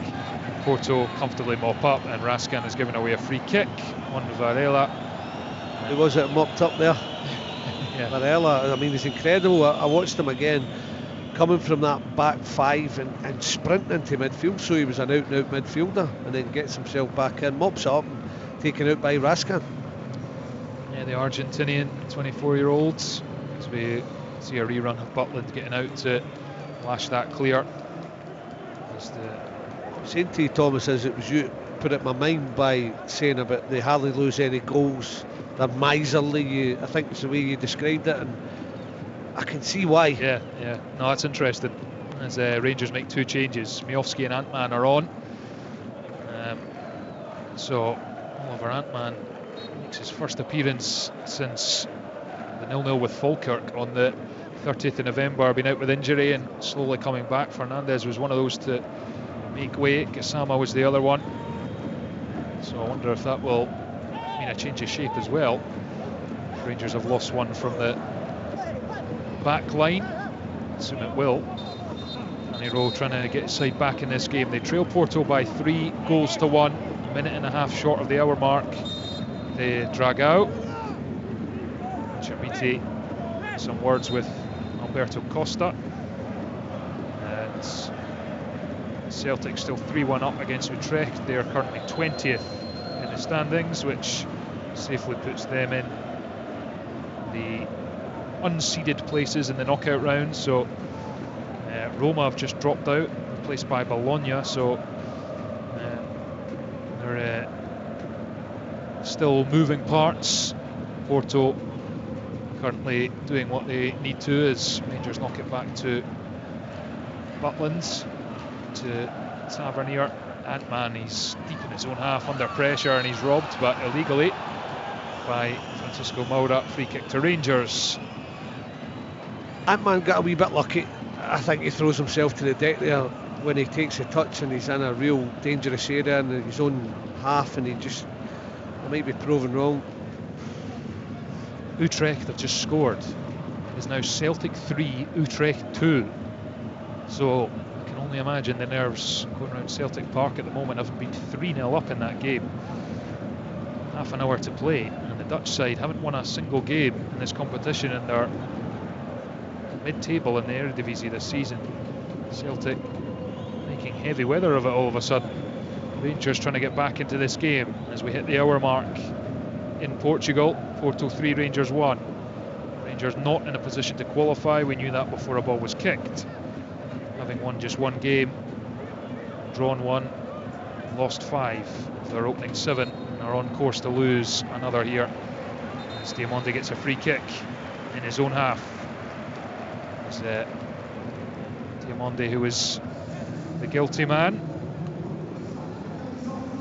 And here come the substitutions now for FC Porto. Alberto Costa, the right back, being replaced by Martin Fernandes.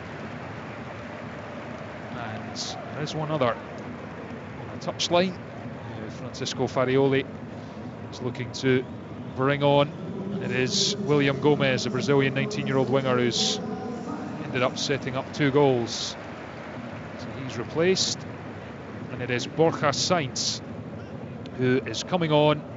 He was a summer signing from Norwich City. A couple of years there, scored 27 times in 82 games for Norwich, 18 in the Championship in England last season. And he's a quality player, so there is no drop in attacking output there. In fact, Sainz is only 1 behind Gomez in the goal ranks this season. 8 for Gomez, 7 for Sainz. Now Rangers have it at the back through John Souttar.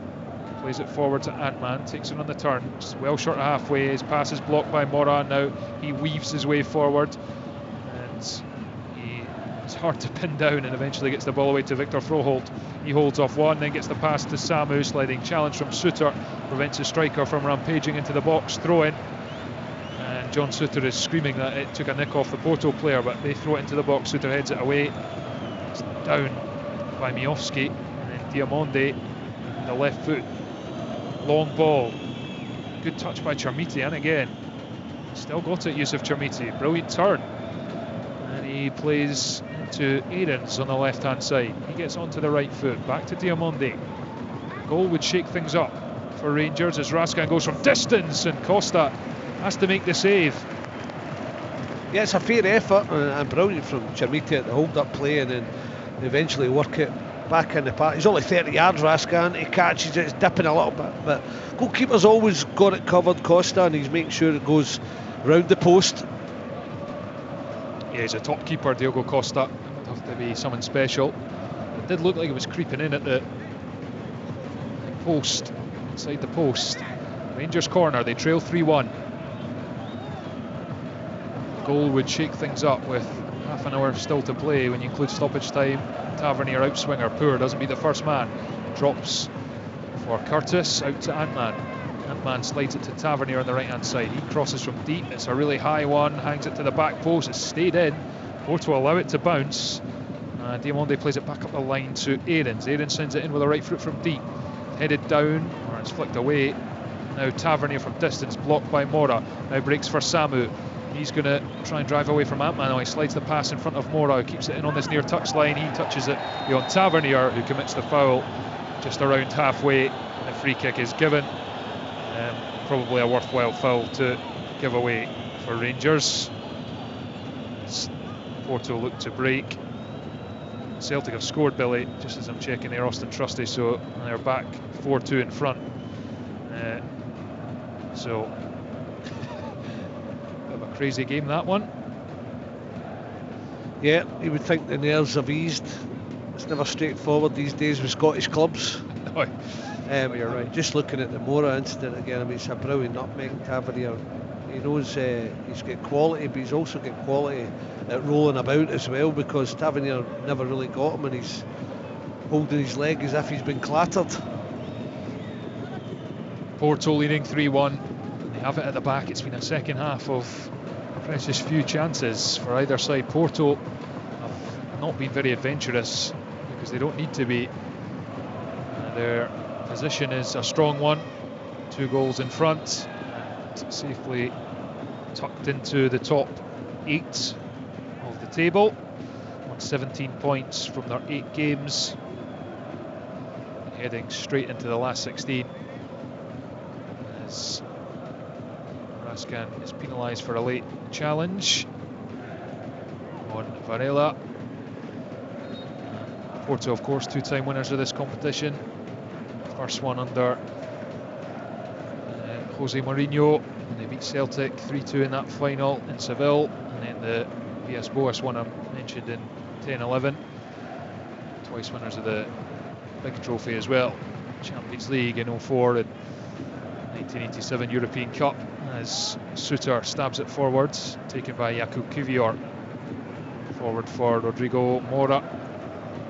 I wonder, it seems a daft thing to say, Billy, but would Danny Röhl, barring no injuries, sign for 3-1 now? Oh, I think it would.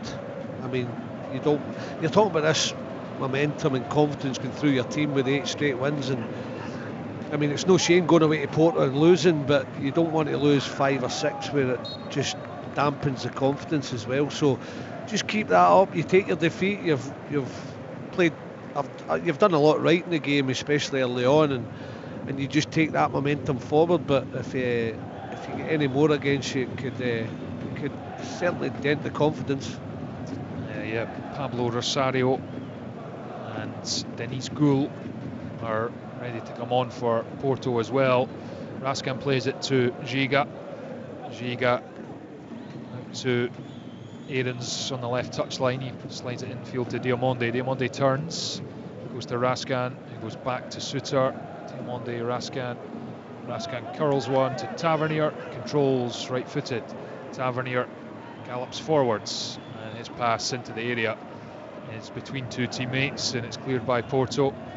Rangers, I don't mean fortunate in the sense that they were definitely going to get hiding in the second half. I don't mean that by any stretch, but Porto don't look like a side that want to go and score 5 or 6 against you. And that's a good thing, because you see the players they have, and we've talked about them all night, they're more than capable, so it's nice to see them make subs, and it's nice to see them sitting off a little bit.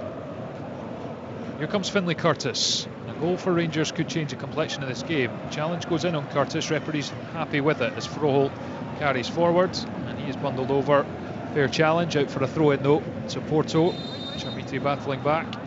Now I think we're going to have those changes as Deniz Gül, the Turkish striker, 4 goals in 23 appearances this season, comes on, and it is Victor Froholt, midfielder from Denmark, who is replaced, and he is replaced by Pablo Rosario, 29-year-old Dominican Republic international, which played against Rangers last season for Nice.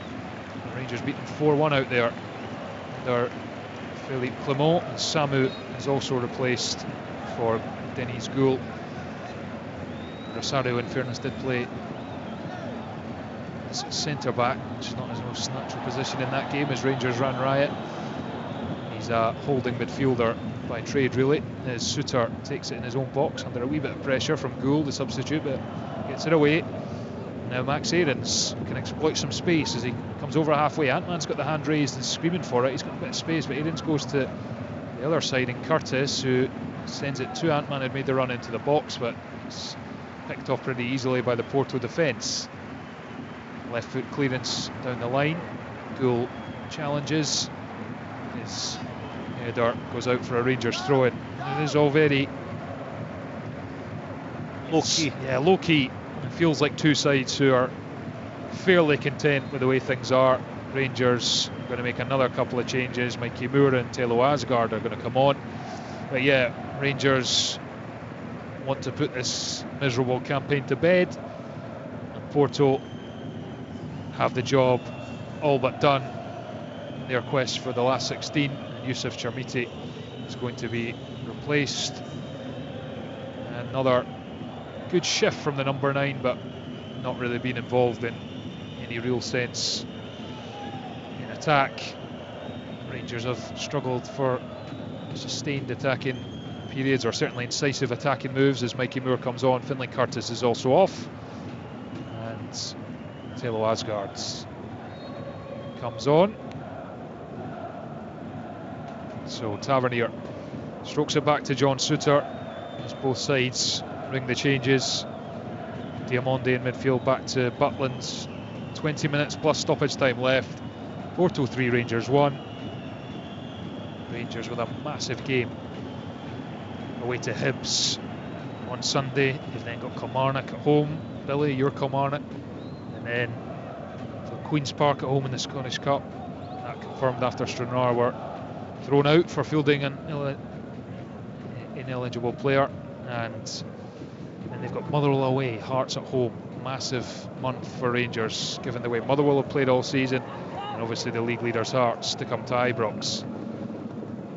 That has to be the focus for Danny Rule, Rangers, as they play out the final 20 minutes or so of their European campaign. Danny Rule has only been able to do so much after he came in on the eve of the Brann game. Had no training time and they were cuffed 3-0, having lost all their previous games under Russell Martin. Managed to get 1 point, 1 win in his run of games, but ultimately lost to Ferencváros as well out in Hungary. So it's forward to Miovski, back to Diamonde, edge of the box, Tavernier, no space, and Porto just completely shutting out the middle. Rangers go wide to Ant-Man. Ant-Man looking to have a go on the outside, uses pace, gets a half yard, puts the cross in, header from Aarons, and now it's Bojan Miovski with the header up, and Rangers just don't want to put it towards the target. Aarons and Miovski kind of heading it across the goal, and it's almost just begging for one of them to try and send one onto the target. Yeah, I'm with you in that one, Thomas. I mean, it's brilliant play and a good ball in, and once it comes to that back post, I'm thinking Aaron's just going to try and pop it right back across where it came from, a little bit like Gassama did in the first half, but he put it down into the ground, just lob it. back where it came from, it maybe ends up in the far corner. So Aarons didn't do that, and then comes back across, and Miofsky did the exact same across the goal instead of maybe going for the other far corner this time. But good opportunities.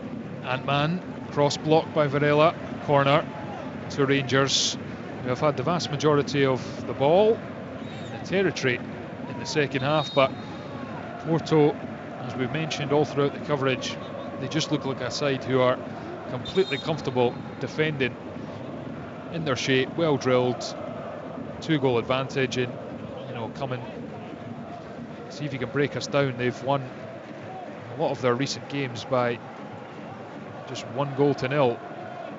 And it's Costa who eventually came out to punch that after the 2 headers. And after viewing it, I don't think either of us are changing our minds about it. It's brilliant from Ant-Man, and Aarons has just got to try and get a little diagonal header on it and try and go for the far corner. But anyway, it comes to Miofsky, and I think he's got to do the same. He's got to just try and lob it back in, as I say, to the other far corner, but nobody putting an attempt on target. Disappointing. Yeah, Rangers, they've only scored more than 2 goals in a game 7 times this season. Against Pilsen in Champions League qualifying, Alloa, Kilmarnock twice, Dundee twice, and Celtic Park. So you're looking at that, a League One side, and sorry Billy, but Killie and Dundee 2 bottom 6 sides. I mentioned Killie too many times there. But to be fair, I think both those occasions were before yourself and Neil were in the door, but nonetheless. Big game next Wednesday. I mean, we've still got Aberdeen first though at the weekend. Just need to start trying to get points on the board and make sure we stay up this season. That's a remit. Yeah, absolutely. Well, as I say, it's just 7 times Rangers have managed to score more than once. Once was at the weekend against Dundee, where they scored twice in stoppage time, having led 1-0 for a while. And that is Tavernier swings the corner and headed away to the near post. That is the thing that Danny Röhl has been pushing for in this January window. They've signed Andreas Skå-Olsen, who's got a really good records from his time at Club Brugge, Champions League level international player. Bit of a statement if he can get up and running after a tough time, after a big money move to Wolfsburg. Looking for a striker. There's the striker from Hansa Rostock they're looking at. Joel Pirro has been mentioned at Leeds United, as we've said, who's not getting much game time. He's banged them in the Championship for Leeds and Swansea. You feel if they can add in that department and continue their improvement defensively, domestically, then they will be right in the mix. The Suter goes back to Butland, and we hit 75 minutes, and it is FC Porto 3, Rangers 1. Not much movement in the second half. The only real chances are Nico Raskin's shot from 30 yards, saved by Costa, and then the Aarons and Miofsky headers where they tried to play it across goal rather than head towards the target that we've been describing. So low-key action in the second half. Porto in control as Suter carries out from defence, forced to turn round and go back to Raskin, and he has no way through and goes across to Nasser Giga. Is still fairly low-key in the second half. Porto with the job mostly done in the first half. Gassama giving Rangers the leads, but Moura and Fernandes' own goal have been the differences overall ultimately. Rangers toiling for a way back in this game. It is still 4-2 to Celtic at Celtic Park as they look like they're going to head through into the knockout rounds. Rangers caught here, Giga next to his own corner flag, and then Butland's come and missed it, and it's played across goal, and Suter just has to boot it out for a throw-in on this near side. Well, that was crazy stuff from Rangers. Yeah, a few of the old defensive frailties coming back there. Started with Giga, and it was robbed off him, and you're thinking Butland's coming to clear up the danger, and he gets himself in a mess as well, and they pop it across the goal, but luckily for Rangers there was no takers. Yeah, John Suter to bail his teammates out there. Top 8 as it stands: Leon Midtjylland, Aston Villa, Freiburg, Betis, Porto, Braga and Lewis Ferguson's Bologna, who are currently sneaking above their Italian rivals Roma on, I think, goals scored. One more goal scored. Yeah, I think they're up 2-0 tonight, Bologna, Yeah, aren't they? they are, yeah, indeed. So it's come into the Rangers box, and now it's Pepe, a strike away, and it was always rising and went over the top of Butland's crossbar, but it was a ferocious effort from the Brazilian, the right foot. It's just checking there, yeah, Lewis Ferguson starting as captain for Bologna this evening. They're 2-0 up against Maccabi Tel Aviv, heading through in the top 8 as things stand. Still 12 minutes left to play in the Dragao, plus stoppage time, although at the moment there won't be too much of that. Very little action in the second half, all 4 goals coming in the first half. And it is with John Souttar at the back for Rangers. Long ball, Ant-Man will chase, but Moura, the left back, heads it forwards, and then Moura down to Rosario, and it's all very comfortable for FC Porto at the moment.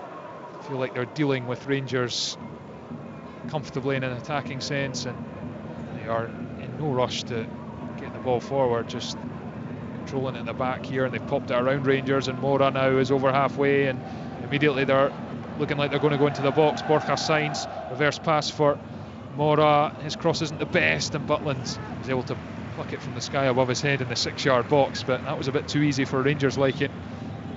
Yeah, but do you guess who I'm watching? Again, Varela, who just, this time he's in a midfield position, and he just lets it get popped back to the centre half and just shifts his angle, takes it and then just pops it off to Moura, and they're out. I mean, sensational play how he transforms into from a midfielder to a centre half in an instant. Nice switch for Ant-Man. He controls 30 yards from goal, goes inside the pitch. His pass was behind Miofsky, who falls, and it runs through for Pepe, and Rangers just not making anything stick. And now the counter is on. Denis Goul, the striker, running at Giga, corner of the box, goes square to Pepe, and then Moura on the edge of the box, lays it to Borja Sainz, tried to drill it across the face, but Tavernier's there to block. Corner to FC Porto, who lead Rangers by 3-1. Again, good play, kind of on the counter-attack. Sounds silly when obviously they've had a lot of play going forward, Porto, but it's Rangers who have the possession, they lose it, Porto counter them and they end up getting a corner, but really good play.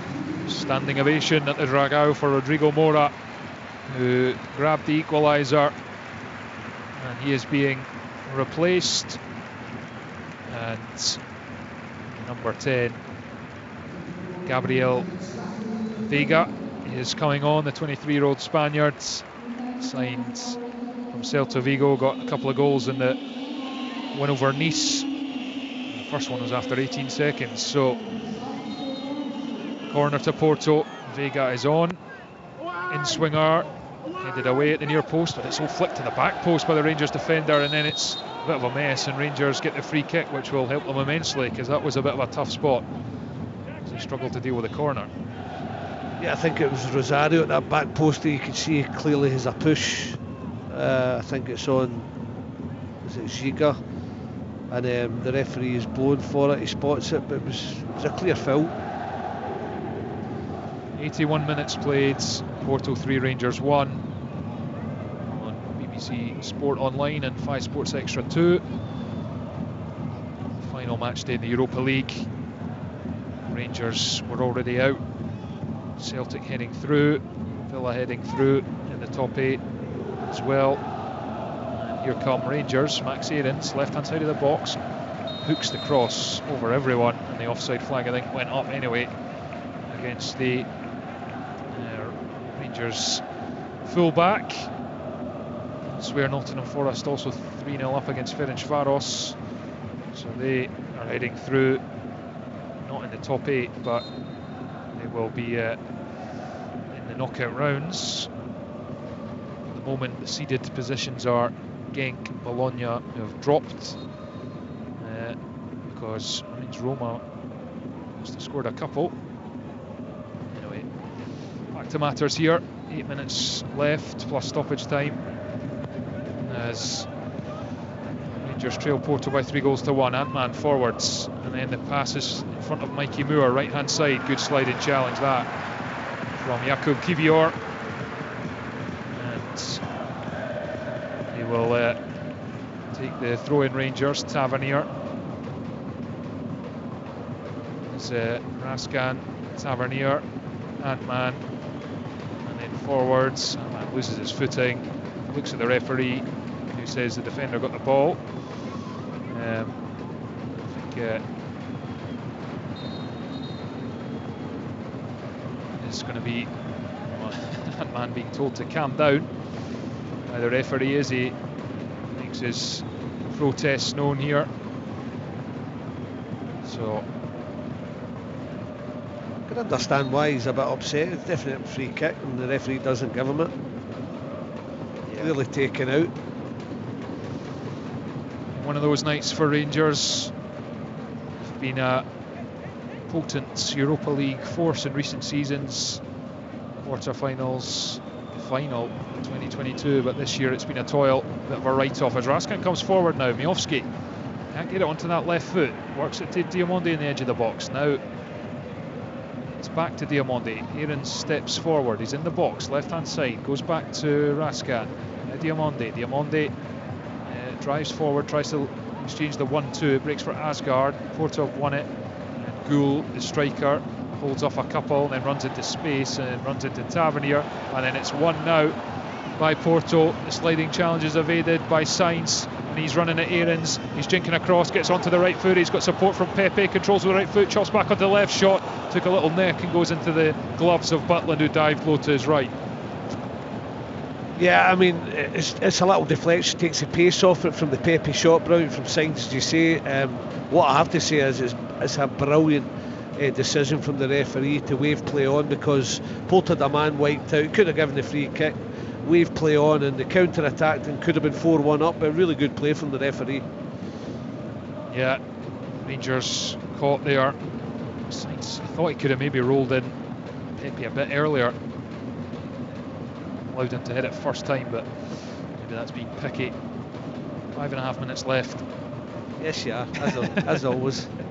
He probably could have, but I think even when he rolled him in, Pepe could have hit it first time, but he just decided to kid on and come in the pitch, and the chance was gone.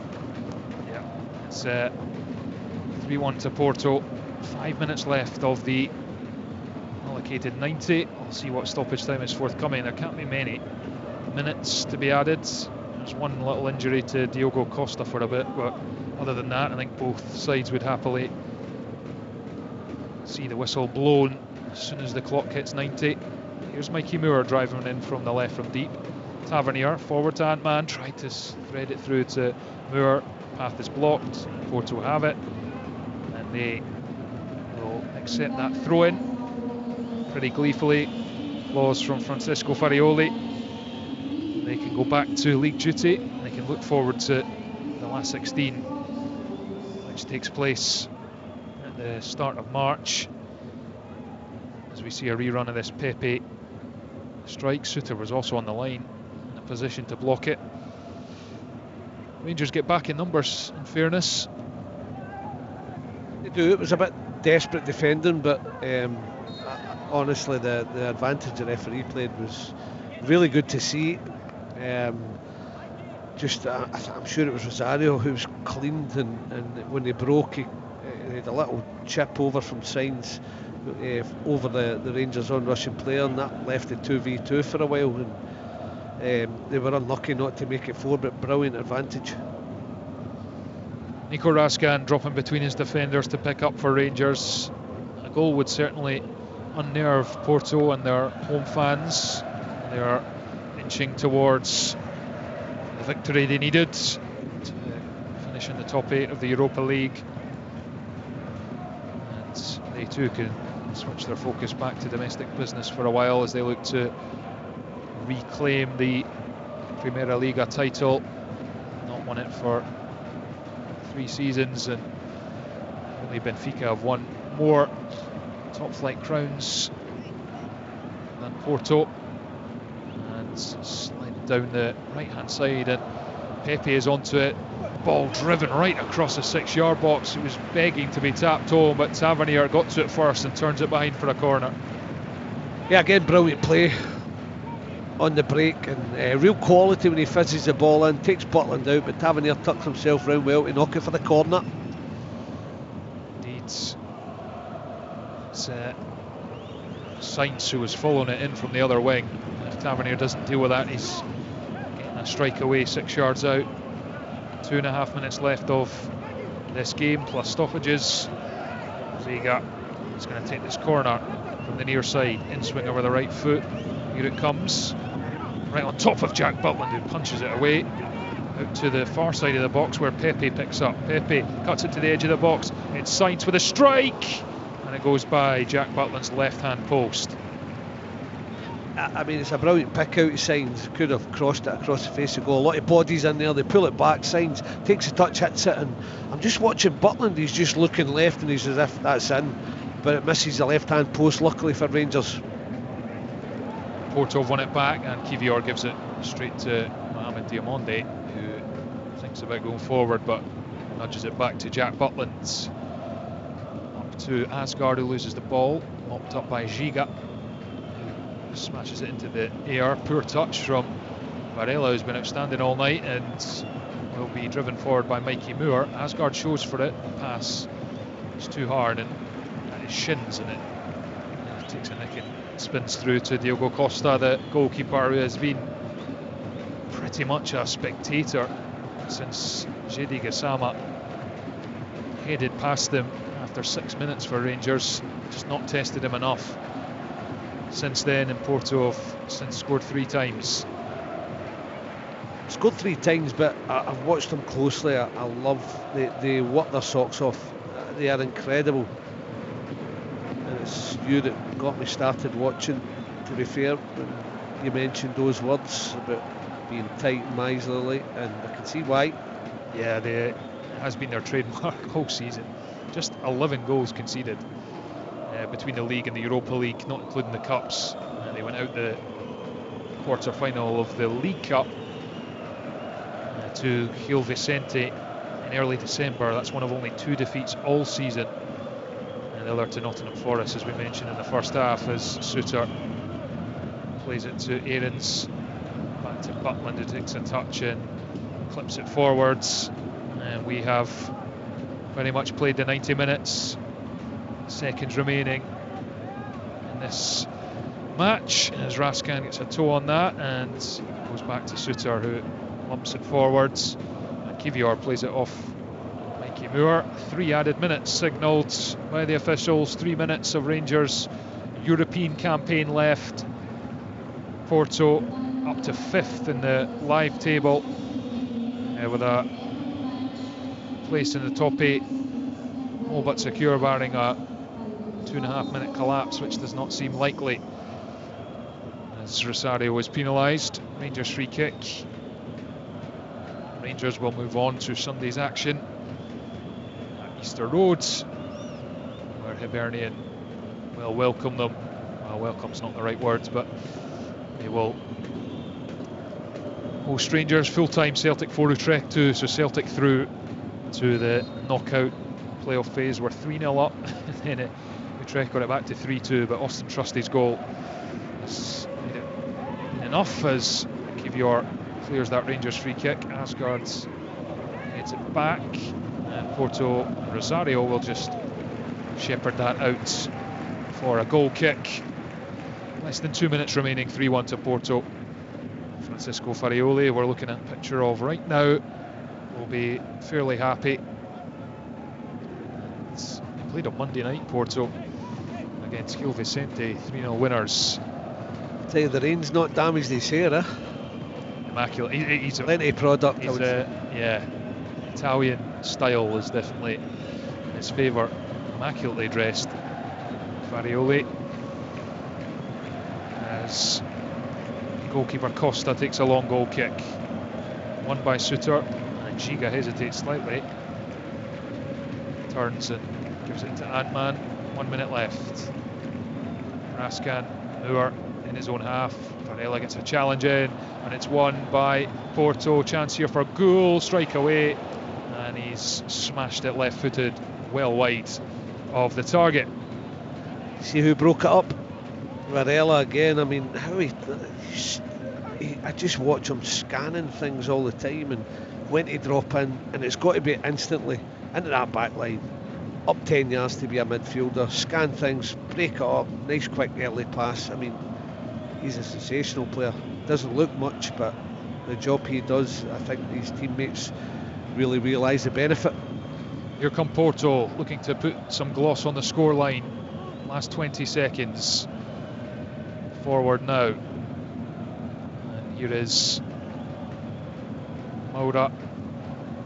And a scoop pass now for Varela, who has really enjoyed himself, as Billy has been describing. Out for a throw-in. And this will be the final act of this game. And it will be a Porto throw-in down near the corner flag.